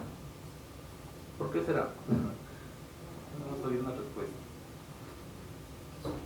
Cuando vemos si hay diferencias por el sexo, las mujeres logran regular mejor, ¿no es cierto?, sus emociones que los varones. Tampoco todavía tenemos una respuesta sobre esto. Y cuando vemos el tema de distribución por regiones naturales, ¿no?, sigue siendo, además de ser rural, además de ser más frecuente en las niñas, es más frecuente también en la sierra, ¿no es cierto?, y en la selva, que en comparación a Lima metropolitana y el resto de costa.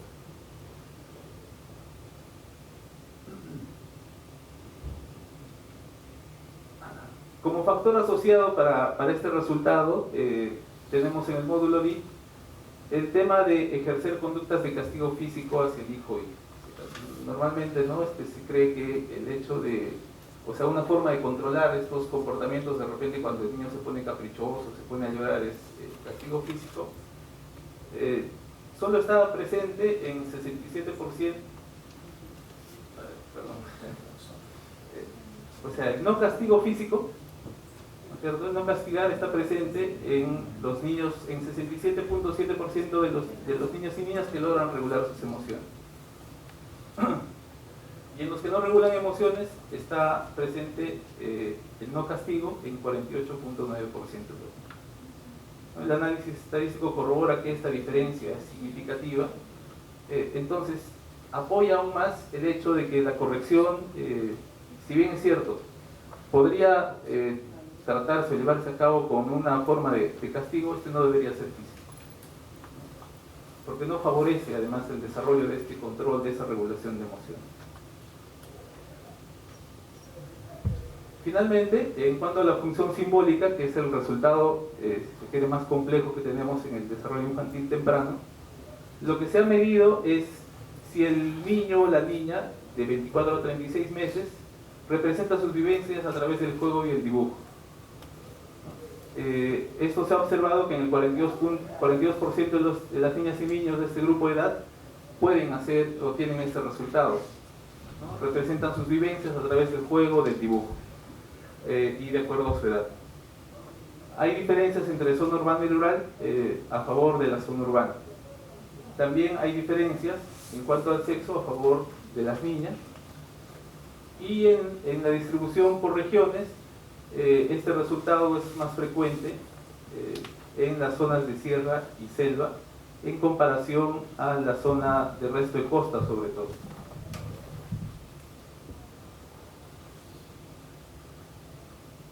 En cuanto a los factores asociados o el factor asociado que hemos podido analizar, que se relacionaría con el desarrollo de esa función simbólica, ¿no es cierto?, representada en que el niño puede dibujar o puede jugar de manera simbólica, el tener en casa materiales de juego estructurados y no estructurados, como se ve en este resultado, favorecería mayormente la representación de estas vivencias.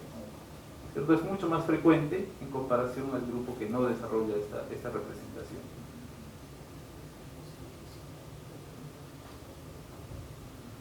Entonces, como ya se mencionó en la presentación anterior, sí hay algunos elementos que se deberían de mejorar en esta encuesta.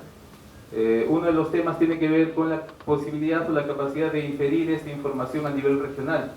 Ahora solamente podemos inferir la información a nivel nacional y solamente a nivel urbano-rural, ya visto por regiones naturales, ¿cierto? Pero no tenemos todavía la posibilidad de ver estos resultados por regiones, que sería de repente interesante para ver si esas diferencias que estamos observando entre regiones grandes tienen algo que ver con algún otro tipo de distribución. Como lo mencionó Magali también, el hecho de que en las pruebas originales la medición sea hecha por profesionales y en el caso de la ENDES sea hecho por otro tipo de personal, podría tener algunas implicancias en la obtención de respuestas. Entonces es importante la estandarización, ¿no es cierto?, de mantener que eso sea lo más idóneo posible, como se estaba haciendo.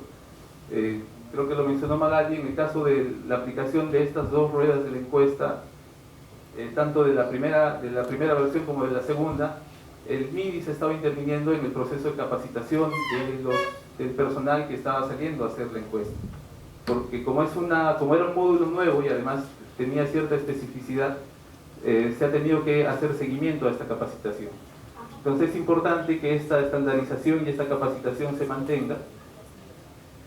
El tema de considerar la traducción del módulo DIP, ¿no es cierto?, a otros lenguajes, a otros idiomas, porque estamos recogiendo información que tiene que ver con desarrollo infantil, también es importante, aunque sí tiene que ir un poco de la mano con la implementación en general de la encuesta ENDES, porque la encuesta ENDES por el momento todavía tampoco se aplica en otras lenguas, ¿cierto?, como tal. Hay encuestas específicas de repente que van a pueblos amazónicos y tal, pero la encuesta ENDES está hecha para población general. Entonces sí deberíamos de considerar esto, porque nos permitiría de repente ampliar un poco más la visión con respecto a estos tipos de población.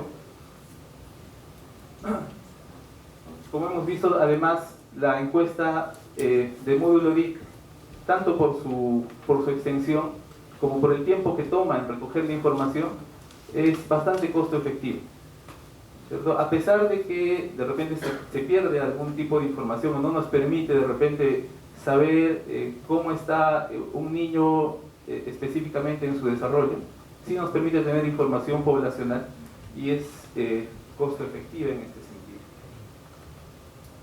sentido. Y como hemos dicho también, es necesario ampliar el análisis de otros factores asociados. ¿no?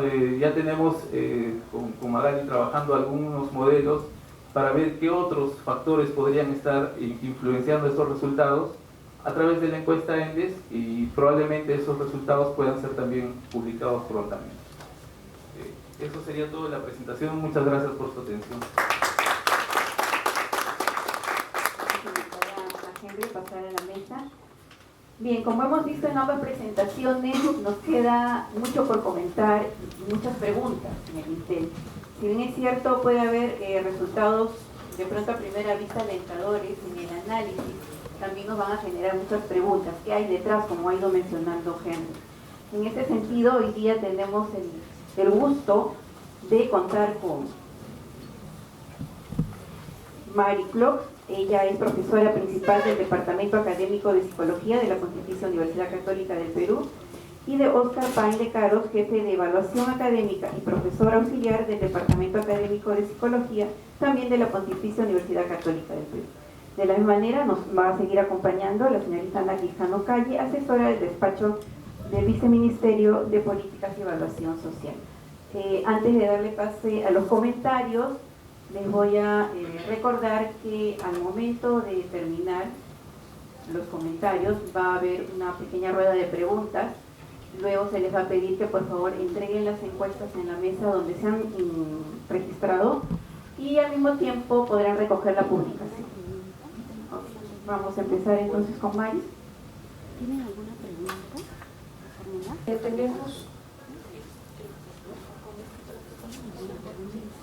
Tenemos tres preguntas orientadoras. Una primera que es ¿por qué contar con todos estos datos o tener resultados de evaluación, digamos, de los resultados priorizados del desarrollo infantil temprano? Me parece muy importante no solamente tener y hacer las investigaciones y buscar la validación de los instrumentos, sino además presentarlos así públicamente y a discusión. Pienso que inclusive debería de haber como pequeñas mesas de discusión y algunos detalles que de repente en este tipo de espacio no van a poder ni mencionar por la falta de tiempo ni esclarecer, porque pueden ser muy técnicos, ¿ya? Pero sí me parece muy importante hacer una medición, y mi pregunta ahí viene si es medición o evaluación, ¿no? Porque una cosa es hacer medición, yo mido, y otra cosa es evaluar si es que de verdad nuestros niños están cumpliendo con patrones de desarrollo esperados para su edad, ¿ya? Entonces, la pregunta que me viene cuando hablan de medición es ¿medición o evaluación? ¿Por qué es importante? Creo que para saber dónde poner los esfuerzos y poner la inversión. Y además yo creo que debería de haber también investigaciones no solamente de si nuestros niños peruanos de infancia temprana están cumpliendo con determinados criterios de desarrollo, sino cuánto le cuesta al gobierno y al Estado, o a las familias, o a los padres de familia, los problemas de desarrollo, ¿no? O el no tener datos de desarrollo que no están orientados a política de desarrollo. Entonces yo sí creo que es sumamente importante eso, y esos datos también se deberían de tener, porque un niño que no camina a los 18 meses, ¿qué problema puede tener o qué costos puede tener? No solamente para la familia que los tiene. ¿Cuántas familias conozco yo con chicos o hijos con problemas de desarrollo? Que es un presupuesto increíble el que tienen, porque necesitan terapista de esto, terapista del otro, no sé qué. Y el gobierno da muchas veces esos aportes. Entonces sí creo que debería también considerarse que el no contemplar el desarrollo puede tener un tremendo costo para el gobierno, para el Estado, para las familias. ¿No? ¿Sí, por preguntas? ¿Sí? Sí, todas. Todas las preguntas primero, sí. Ya. Entonces, ahí venía algunos comentarios ya sobre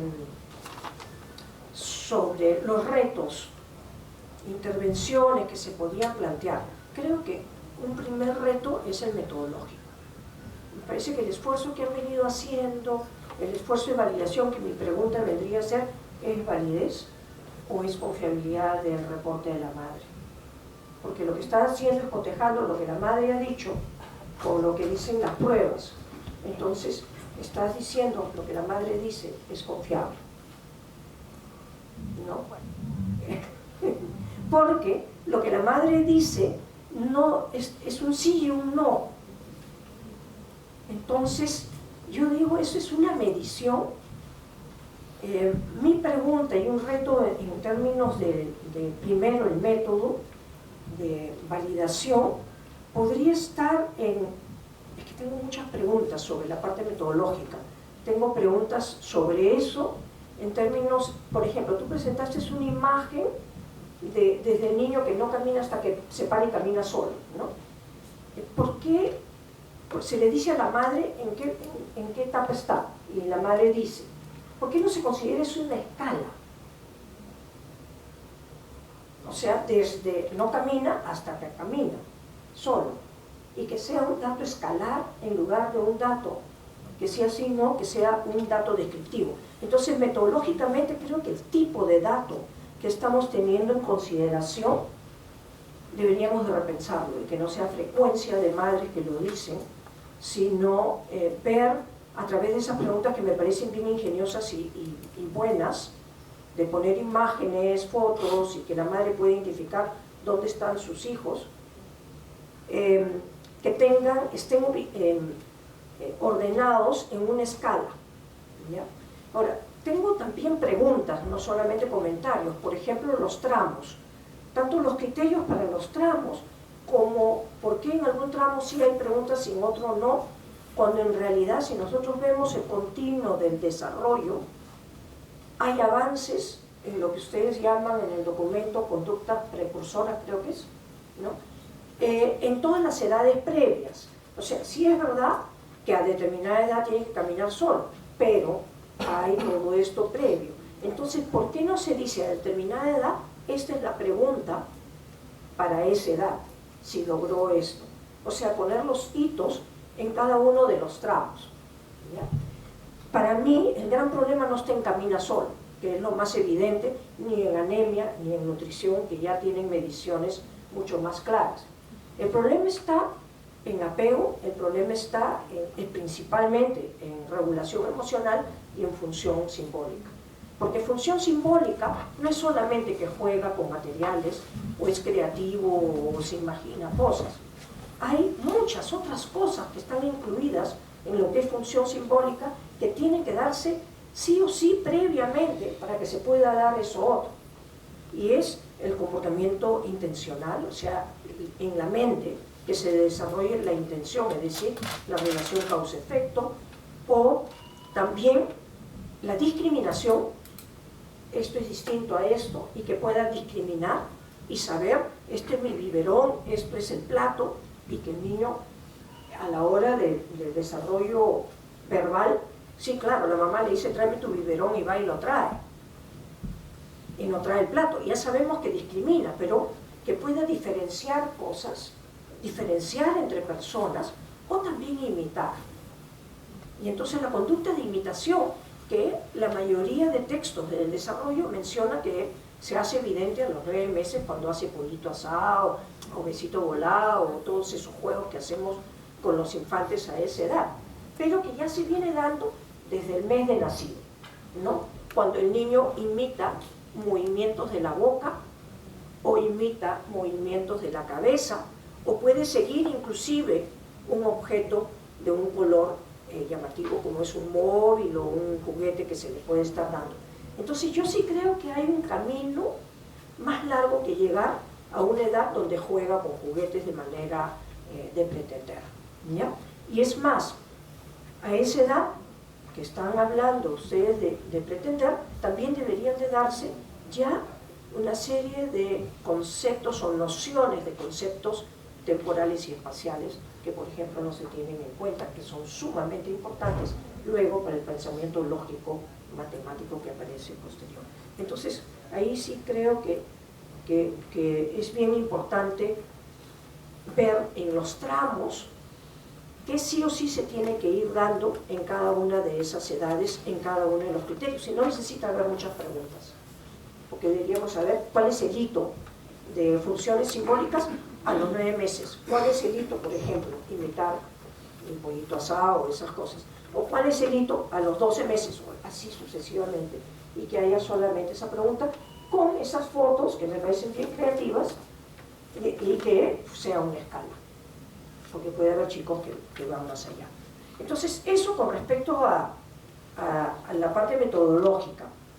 En la parte del objetivo y por qué se presenta o se hace esta medición de los resultados del TIP, se habla que parte del objetivo puede ser referir el caso, cuando se habla de nivel no poblacional, sino individual, ¿no? Pero sin embargo, después se dice que no tiene criterio diagnóstico el instrumento. Y efectivamente, yo creo que habría que pensar cómo se está desarrollando la especificidad de la prueba y no la sensibilidad. Porque la sensibilidad viene a ser la detección de verdaderos positivos, es decir, los casos que no están en su punto de desarrollo, o sea, los casos enfermos o los casos anormales, es decir, que no se espera que se dé eso a determinada edad. Pero si eso no interesa, quiere decir que el instrumento debe tener muchísima especificidad, es decir, detectar falsos negativos. Esto es, detectar qué es lo que todos en su mayoría están haciendo. Y estos falsos negativos son los que están fuera de la línea del desarrollo. Los verdaderos negativos, mejor dicho. ¿Ya? Y entonces sí creo que habría que pensar cuál es la especificidad del instrumento, que está buscando detectar el desarrollo normal y a qué edades se da, de manera que se puede ir viendo, está correspondiendo a su edad o no corresponde a su edad ese niño, ¿ya? En función a la respuesta de la madre, porque es la que está respondiendo la encuesta.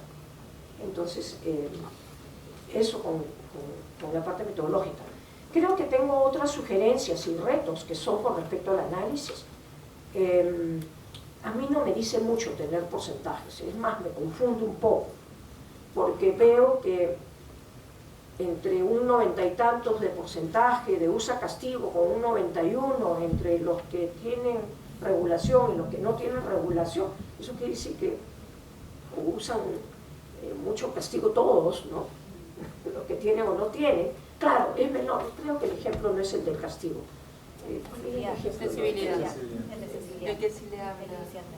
Por ejemplo, ¿ya? Y entonces sí creo que habría que ver cómo es que se está analizando y si el porcentaje es un dato que me está diciendo una realidad. Sobre todo una prueba que debería tener especificidad para decir logra el resultado esperado para su edad o no, ¿ya? Y lo otro son las condiciones de desarrollo también, porque en los factores asociados, por ejemplo en el apego seguro, se ve una madre que responde al llanto, pero vemos que todas responden al llanto, tanto las que tienen apego seguro como las que no, ¿no?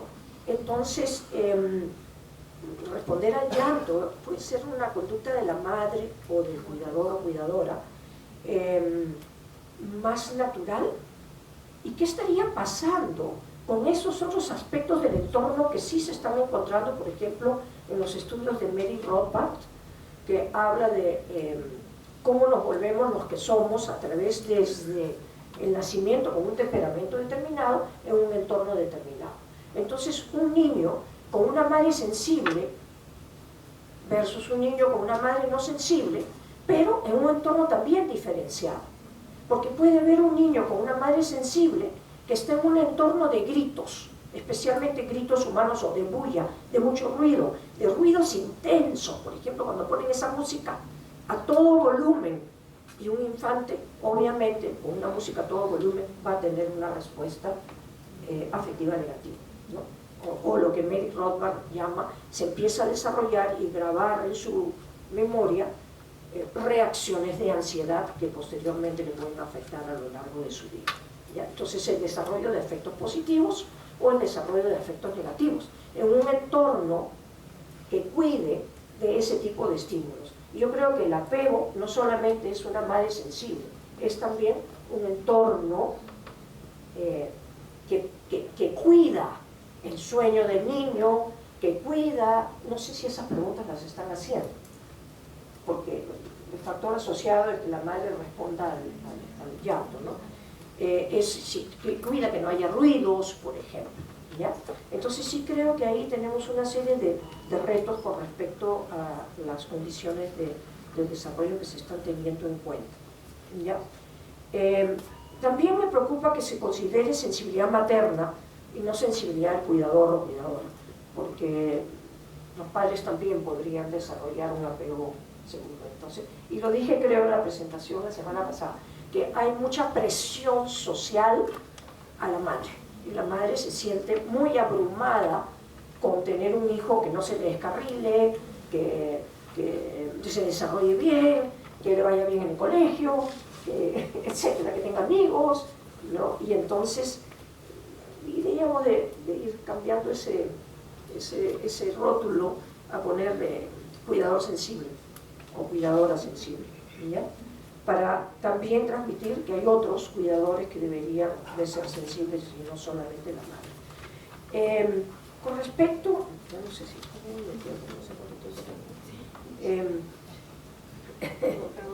Todos estamos interesados. sí, ¿Puedes continuar, por favor? Sí, continúo. También me llama la atención que sea el nivel educativo de la madre y el nivel educativo de pobreza considerado como factor asociado al apego, ¿no? Tendría que ver bien si esos son los mejores factores asociados. Quizás el nivel educativo de la madre lo vemos que no hay mucha diferencia inclusive en los resultados, ¿no? ¿Cómo se distingue en la comprensión verbal el seguir una instrucción como el ejemplo que se dio de saludar a la abuela con un beso, de haber logrado un apego seguro o tener un apego inseguro? O sea, sabemos que un niño con un apego inseguro muchas veces teme aproximarse a otras personas o puede haber desarrollado afectos negativos de extremada inseguridad o timidez que no quiere hacer una acción, no porque no comprenda verbalmente la instrucción, sino porque ha desarrollado afectos negativos de ansiedad o de temor al aproximarse a otras personas. Entonces, ese ítem, por ejemplo, yo diría qué cosa está midiendo, ¿no? Podría estar midiendo comprensión, pero también podría ser un elemento de un niño timorato, por ejemplo, ¿no? Un instante que no se atreve a acercarse, puede tener una ansiedad o haber desarrollado una pequeña ansiedad social, ¿ya?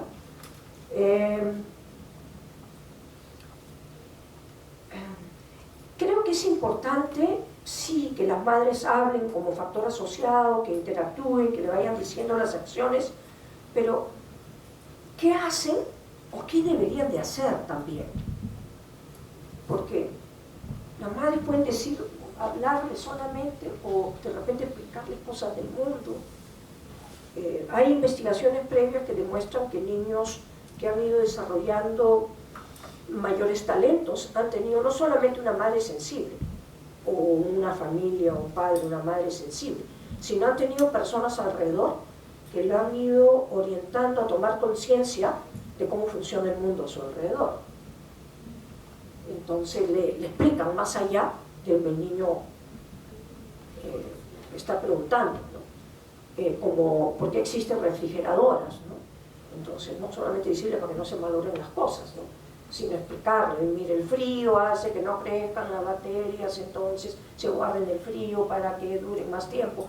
Y ese tipo de respuestas más elaboradas llevan a desarrollar también funciones intelectuales en los chicos, ¿no? Entonces yo también diría, sí, es verdad que adquirir el lenguaje es porque te hablan, pero adquirir una mejor calidad de lenguaje es cuando te hablan también con un vocabulario rico, ¿no? Y no solamente en la comunicación importa qué hace la madre, sino también cómo responde el niño. Si cuando la madre habla, yo en investigación con adolescentes lo he visto, cuando yo les digo, ¿y tu madre te ayuda? Sí, pero no me interesa que me ayude. O sea, claro, las madres se ofrecen a ayudar, pero yo no quiero que me ayuden, no quiero que se meten a ayudarme. Entonces, una madre también que está haciendo no significa que el hijo lo reciba o esté respondiendo a eso. Entonces le hablo, y cuando le hablo me mira o me trata de imitar o me sonríe, etc. Entonces sí creo que habría que ver eso. Luego viene, bueno, Camino Sola, creo que eso sí me llama la atención, el porcentaje bajo del 70%, y creo que eso puede ser el tipo de pregunta y me parece que debería ser menos descriptivo, más escalar, ¿ya? El dato. Regulación emocional se centra principalmente en la tolerancia a la frustración y no se considera otras emociones que sí se ven, que se empiezan a regular a lo largo de etapas previas del desarrollo. Todos nacemos con dos emociones, hasta tres creo que son, ¿no? Miedo a las alturas principalmente, y disgusto. Cuando te ponen algo amargo en la boca, una respuesta de disgusto. Pero la alegría recién se empieza a manifestar a los 2 meses de edad. Pero entonces eso es parte de la regulación emocional y de lo que se llama en desarrollo la sincronía entre el adulto y el niño en la expresión de las emociones. O sea, porque los adultos generalmente hacen una expresión estereotipada de la emoción. Cuando el niño se empieza a sonreír, le viene y le hacen una expresión bien exagerada igualito cuando están con cólera, la ponen muy exagerada, ponen una cara de molesto, estoy molesto, para que el niño se dé cuenta de la emoción. Entonces la interacción del adulto y esa sincronía entre la expresión que el adulto está haciendo de manera exagerada y estereotipada va a llevar también a la regulación emocional. No sé cómo eso se puede ver, claro, como previo y que tiene que ver con esa interacción con la madre y el hijo. Pero hay emociones que el niño tiene que aprender a regular. Por ejemplo, la primera vez que un niño recibe alimento sólido, muchos niños hacen pataletes, escupen, ponen cara de asco y hay una reacción emocional. Y los papás dicen, oye, nunca va a comer, porque pueden estar una semana con esa reacción emocional que es parecida a una pataleta de frustración que no me dejan hacer o no me dan lo que yo quiero, ¿no? Pero el niño finalmente termina regulándolo y termina comiendo y termina discriminando entre qué le gusta y qué no le gusta comer. Inclusive hay una respuesta emocional frente a las cosas que le disgusta comer. Entonces ahí también hay un ejemplo de una regulación emocional que se da a los 6 meses, cuando se empieza a dar los primeros alimentos sólidos, el primer zapallo o el primer paquita, ¿no? Entonces sí creo que habría que tener en cuenta eso también en la regulación emocional. Y parte de la regulación emocional y cómo se enseña la regulación emocional no está solamente en castigo y premio, sino también en si se explica por qué está mal que reaccione como está reaccionando. Porque ignorar una pataleta, que es lo que siempre nos dicen, pero es dejar llorar. ¿Se dan cuenta? Entonces, es una madre sensible que deja llorar. Entonces, ahí hay algo que creo que se debería de esclarecer un poco.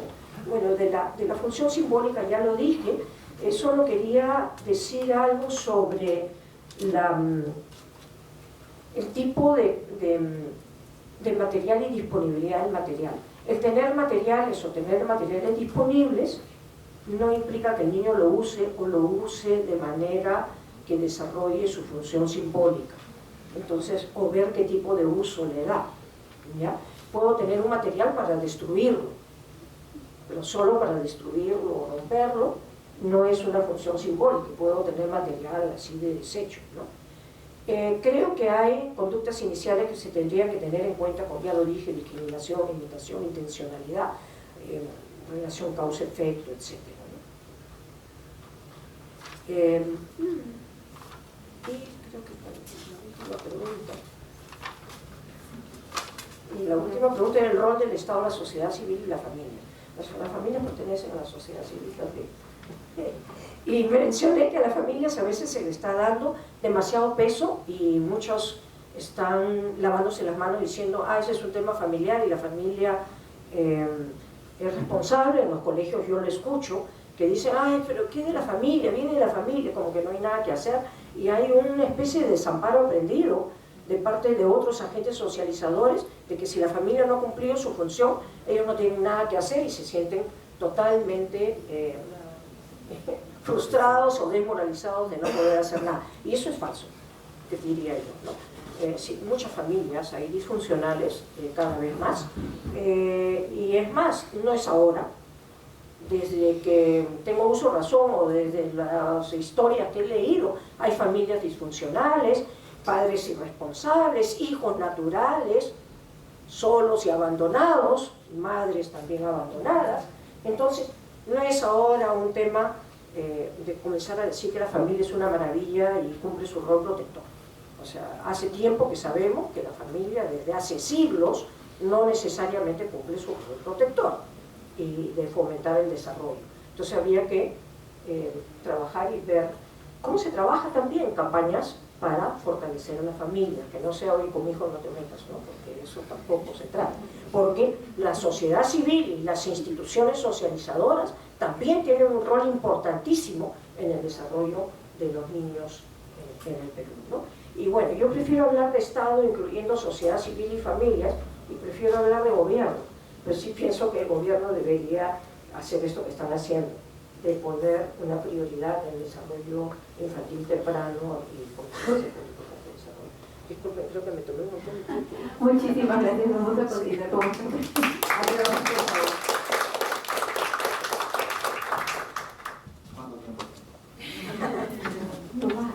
Por favor. No, bueno, después de esa clase magistral de Mary, ya no tengo mucho que decir. Estoy de acuerdo con varias cosas de las que ha mencionado, pero primero quiero yo felicitar esta iniciativa desde MIDIS y también felicitar a Magali por su trabajo. Y también creo que es interesante que en un campo tan interdisciplinario como el desarrollo infantil, y yo he trabajado antes en políticas públicas, se haya dado importancia al rol de los psicólogos y lo que podemos aportar desde nuestro conocimiento de la psicología del desarrollo. Yo creo que eso es muy importante porque en general estamos bien regaditos a muchas cosas, ¿no? Yo trabajo en el Ministerio de Educación, por ejemplo, y más pesa la economía, la sociología, ¿no? Incluso menos que los educadores. Entonces yo creo que en esos temas que son tan interdisciplinarios, creo que lo primero que hay que felicitar es justamente la interdisciplinaridad. Entonces, mi aporte va a ser desde ahí también, desde mi disciplina como psicólogo, ¿no? Y de lo que yo puedo decir como dentro de las cosas que he trabajado, ¿no? Entonces, claro, estamos en un marco de políticas basadas en evidencia y esto contribuye en esa línea, que es algo en lo que el país ha ido avanzando, y eso también es importante de ver. Para ser muy breve, yo creo que lo que significa tener esta información desde el desarrollo tiene que ligarse directamente con las políticas educativas. Y un reto ahí, para ir avanzando en todas las preguntas, tiene que ver con a veces estas políticas que se separan, que no solo pasa en nosotros, ¿sabes? Un poco como cuando UNICEF y UNESCO se pelean entre primera infancia y quién ve adolescentes y todo lo demás, y ahí entra el Ministerio de Educación, ¿no? Entonces la relación con la educación formal y las propias políticas de la Ley General de Educación sobre educación temprana y los primeros años es importante que también se articulen en este diálogo y en esta información compartida, porque finalmente es un solo Estado, digamos, tratando de asegurar los derechos básicos de sus ciudadanos y en este caso en particular de sus niños. Entonces eso me parece importante porque este tipo de información, por ejemplo, para las políticas de educación inicial deberían estar totalmente articulados, ¿no? Dentro de las limitaciones ya conversadas y dentro de las potencialidades que se puede dar, pero eso es un tema importante. Yo creo que es un reto sobre la articulación pendiente, digamos, entre las distintas entidades del Estado, ¿no? Y esto porque al final hay una relación dentro de la psicología del desarrollo que bueno, tiene décadas de discusión y es, bueno, ¿qué es primero, el desarrollo o el aprendizaje? ¿Quién mueve a quién? ¿No? Mi postura más interaccionista es que directamente hay una interacción entre aprendizaje y desarrollo, no me voy a expandir en esta cuestión más teórica, Pero evidentemente tener información desde el desarrollo me hace pensar a mí automáticamente en, bueno, y el aprendizaje, ¿no? Quizás a veces nos centramos en lo más evidente, que es la anemia, y sin anemia hay limitaciones en el desarrollo cerebral, y por tanto después cómo le pedimos a la educación formal que quiera tener los logros en matemática y comunicación y en ciencias, si digamos hay limitaciones, ¿no?, de desarrollo. Pero yo creo que va más allá, porque también está en los temas que creo que pone sobre la mesa estos indicadores, que también es importante. Solo el hecho que sean visibles ya es un paso interesante. Lo de la regulación emocional, los aspectos de los hitos de desarrollo que mencionaba Mary, la función simbólica, que es, digamos, el punto para articularse directamente con la educación formal. O sea, toda la educación inicial se basa en el trabajo de la función simbólica. Entonces, eso me parece muy importante y parte de su riqueza. A mí me gustaría, como reto también, poder tener esta información más desagregada, no tanto en regiones que son grandes bolsas del norte, centro, sur, sierra, selva, urbano y rural, que ahora ya cada vez es más borroso, sino quizás, dado que además es un Ministerio de Poblaciones Vulnerables, poder estudiar la información más segmentada para poblaciones más pequeñas, en lugares más particulares, donde la gente puede llegar. Porque a mí me preocupa, y tiene que ver un poco con dos módulos, el de regulación emocional y el de comunicación efectiva, un tema que quiero complementar también, y no lo he mencionado, pero es el tema de las prácticas culturales, ¿no? Entonces, hay desde la perspectiva sociocultural, que viene de Vygotsky, que en Latinoamérica y en este continente ha sido planteada, hay varios estudios para Latinoamérica, Bárbara Rogoff, Ruth Paradise, Rebeca Mejía, la misma Susana Frisancho acá en Perú, que tratan de abordar justamente qué caracteriza el desarrollo y cómo las prácticas culturales pueden mediar el desarrollo en comunidades indígenas, en comunidades originarias a lo largo de Latinoamérica.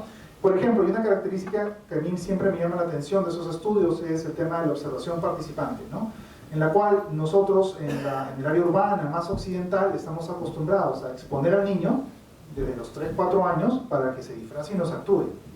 Y nosotros aplaudimos. Y el niño está ahí bailando, tenga miedo, no tenga miedo, está adelante y todos tienen que danzar, saltar y todo lo demás. Y eso nos parece normal, baila en el medio del santo y del cumpleaños. Pero eso no es común en otras prácticas culturales y lo asumimos como tal. Entonces el indicador que dice participa de las conversaciones de los adultos, yo me preguntaría, ¿y por qué tendría que ser eso lo esperado o lo que tenemos que hacer? ¿Y qué pasa en las prácticas culturales donde, por ejemplo, en las prácticas de comunidades latinoamericanas en general y que comparten con la andina, se espera que un niño participe de esas conversaciones mucho más adulto? Entonces ahí es complicado porque un ministerio que además tiene una fuerte énfasis en políticas interculturales, también esa interculturalidad bien entendida, en la cual tenemos que dialogar entre culturas, implica también pensar eso, ¿no? Entonces ese indicador, por ejemplo, a mí me llamó la atención, ¿no? Porque se sabe esta información en desarrollo, que no suele mirarse a veces, pero quizás muchas cosas están pensadas, y tampoco con esto quiero relativizarlo todo, hay cosas que son universales efectivamente dentro del desarrollo, ¿no?, como la función simbólica, es el mejor ejemplo de un universal que ocurre en cualquier cultura. Pero la forma quizás es la que a mí me interpelaba un poquito, ¿no? Y pensando más en poblaciones vulnerables, porque los grandes números, con estas grandes sociedades urbanas que están creciendo, probablemente cada vez más esté cargado de lo que es esperado y de lo que nos viene de los libros de desarrollo en general desde siempre, ¿no? La escuela, el papá, la mamá, etcétera, y todo lo demás. Entonces, por ahí venían un poco mis preguntas y mis reflexiones más que preguntas, ¿no? Entonces, claro, cómo las prácticas culturales pueden estar mediando estos aspectos del desarrollo, porque también, y tiene que ver un poco este pensamiento, particularmente en de la conversación con comunicación efectiva, porque coincido con Mary, y eso es importante también para la evidencia y para la discusión, el modo como están presentados los resultados no me ayuda mucho. Y eso que soy cuantitativo y eso que estoy entrenado, digamos. Entonces, en ese tipo de gráfico de no, pero sí, pero no, y sale significativo y pone un odds ratio abajo, o sea, ya, pero más allá de la probabilidad de una situación o la de otra, conceptualmente, ¿qué significa? Para mí, para ti, que trabajamos, digamos, con la gente, ¿no? En que tenemos que ir, o sea, esa parte está más complicada de entender, ¿no? Y eso es interesante porque hay toda una línea de desarrollo en la actualidad también para temas de evaluación, que bueno, en inglés es data visualization, pero que trata justamente de cómo presentamos mejor, digamos, nuestra data para que pueda usar más personas, y esta data es muy potente. Entonces sí ese dato que es más que una crítica, es una invitación a pensar cómo lo presentamos mejor, porque la confusión no nos ayuda pues, a esta discusión entre disciplinas, ¿no? Nos podemos centrar 2 horas en si eso es significativo o no, y el tamaño del efecto, y la confiabilidad, y no es lo que realmente puede ser importante, ¿no? Yo, bueno, igual tengo los mismos comentarios para el tema de regulación emocional, que creo que me he explicado perfectamente, no voy por ahí. Y el último punto que quisiera decir para concluir esta intervención es, claro, dentro del rol del Estado, de la sociedad civil, coincido con Mary que efectivamente, ¿no?, se le carga la mochila a las familias, el colegio, las familias le tiran digamos, la responsabilidad al colegio, las universidades le tiramos la responsabilidad a la secundaria, que cada vez está más baja, entonces no es mi problema que no sepan nada del primer y segundo ciclo, y así podemos llegar hasta el vientre de la pobre mamá y todo termina nuevamente en la mamá. Y claro, ¿quién tiene la culpa, no? de ese asunto? Entonces yo creo que al final el reto como sociedad, pero también podemos mirarlo desde el propio enfoque de desarrollo humano, ¿no? Claro, para los psicólogos es archiconocido, pero cuando yo leo esta pregunta pienso en esto. Bueno, hay que diferenciar también las distintas interacciones en el desarrollo del niño, algunas que son más próximas a él y otras más lejanas.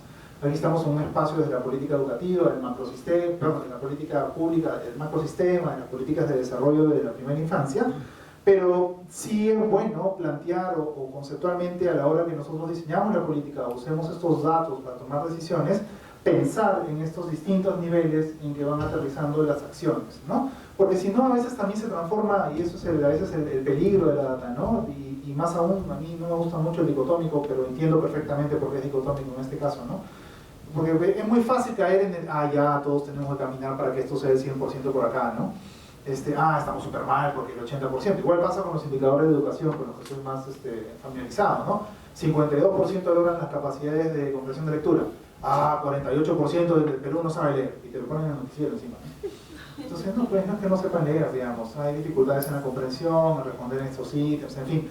O sea, eso es interesante. Y, me olvidaba, también hay cosas interesantes de desarrollo asociadas a estos temas de función simbólica que podemos mirar a Brasil. Brasil tiene muchos estudios en favelas sobre desarrollo, y no es, claro, en ese contexto de pobreza, pobreza extrema, en zonas urbanas marginales, no me llamó la atención que los resultados en Lima fueran más complicaditos que en otras regiones del país, cuando uno esperaría que fuera en la sierra de repente o en la selva, ¿no?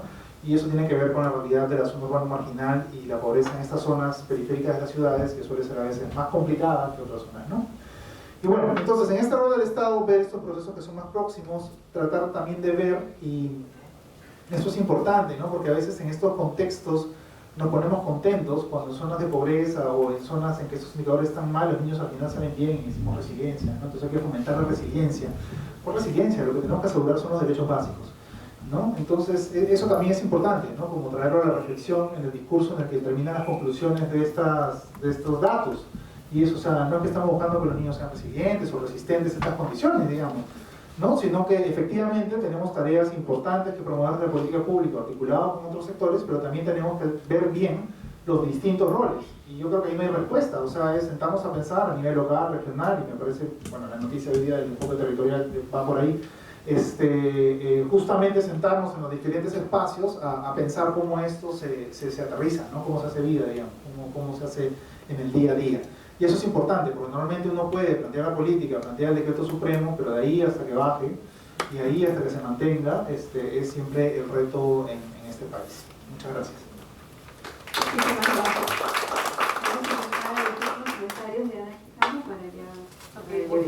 Muchas gracias. Bueno, más que comentarios, posiblemente reflexionar mucho sobre los comentarios de Mary y de Oscar, que me parece, como dijeron, una clase magistral, y que definitivamente yo recuerdo el 13 de junio que hicimos la primera presentación de estos resultados, que fue mucho más frío que esto, porque pusimos los resultados nacionales, los generales, el porcentaje promedio por país, rural y urbano. Poco a poco hemos ido profundizando en poder conocer mucho más de la encuesta, los que no hemos estado directamente involucrados en el proceso y del diseño. Yo le decía justamente a Magari hoy día, es la primera vez que escucho cómo se ha hecho todo el proceso de validación del instrumento, y me parece súper importante e interesante conocerlo, porque el dato frío posiblemente no te dibuja el contexto, la realidad de cómo se ha levantado la información o qué es lo que significa la información. Pero también me queda claro, a partir de las reflexiones que ustedes dos nos han vertido esta tarde, en que sí tenemos que seguir explotando mucho más esta información y posiblemente tomando la palabra de Mary de hacer estas mesas técnicas de análisis, de discusión y de profundización en alguno de los resultados o de las relaciones de factores que son necesarias hacerlas, que sin duda van a llevarnos a ir perfeccionando el instrumento, pero también, y lo conversábamos ya en algún otro espacio, la necesidad de complementar con otro tipo de estudios, porque como bien lo presentó Magali al inicio, este es un estudio poblacional que definitivamente no nos va a poder permitir clasificar a los niños como que tienen o no tienen un adecuado desarrollo. Lo que sí necesitaríamos es un instrumento de evaluación individual que nos permita determinar riesgos individuales en cada uno de nuestros niños y por ende también poder determinar intervenciones específicas que necesitaríamos frente a las deficiencias o logros o no que tenga ese niño, ¿no? Hay muchas cosas que todavía nos queda como país como reto para seguir trabajando en el componente de medición del desarrollo infantil temprano. Pero sin duda, el tener esos resultados por primera vez en nuestro país ya nos genera todas estas nuevas necesidades e intereses. Y creo yo también importante de los presentes, que posiblemente en adelante cursen estudios de posgrado o una segunda carrera, o transmitir a los alumnos de las diversas entidades formadoras de nuestro país, el generar la expectativa de profundizar en estudios vinculados al avanzado a la fecha, que creo que es importante de cómo seguir alimentando lo que ya tenemos como datos producto de esta encuesta e ir darle profundizando en estudios de algunas relaciones causales, factores e intervenciones. Porque como país también estamos ahorita en otro reto súper importante que en paralelo a todo lo que estamos haciendo de la estrategia de gestión territorial, hay un grupo de trabajo que también está diseñando un programa presupuestario. ¿Sí? Y en el Estado todo lo que no tiene presupuesto no es realidad, lo que decías tú hace un rato, puede quedar el decreto firmado por el presidente y por todos los ministros, pero el decreto es el decreto. Y nada se concreta hasta que la evidencia o la intervención tenga una expresión presupuestal en el Estado. Y esperamos de que este diseño de este programa presupuestal orientado a resultado nos permita para el 2020 poder, o 21, me parece que es la idea de 2021, poder tener una expresión presupuestal para muchas intervenciones vinculadas a todas las dimensiones del desarrollo infantil. Actualmente las podemos identificar con nombre y apellido y con montos a nivel nacional, regional e incluso algunos hasta a nivel local para intervenciones vinculadas al resultado 1 y al resultado 3, que son los más concretos, los que venimos viviendo y conocemos en el país desde hace muchísimos años, pero no tan específicamente para el resultado de apego, de regulación de emociones, de camina solo, etcétera, etcétera, ¿no? Entonces esperamos de que con ese otro instrumento importante, esa otra herramienta de gestión, podamos seguir concretando todo lo que verdaderamente necesitamos como país entregar a nuestros niños y a nuestras niñas. Así que invitamos a que compartan con nosotros estos retos, de seguir con la investigación, de proponer nuevos estudios y además también de ir avanzando en la implementación de intervenciones que nos permitan lograr el objetivo de esa visión que tenemos de nuestros niños y nuestras niñas en el país. Así que muchísimas gracias por tus comentarios y sus aportes, seguro que los vamos a ir invitando a otras mesas. Muchas gracias a nuestros participantes, creo que tenemos la visita de la viceministra para sus palabras de cierre, justo llegó preciso para sus palabras de cierre. ¿Qué tal? Buenas tardes con todos y con todas. Sí, como que sea, llegué para la palabra de cierre.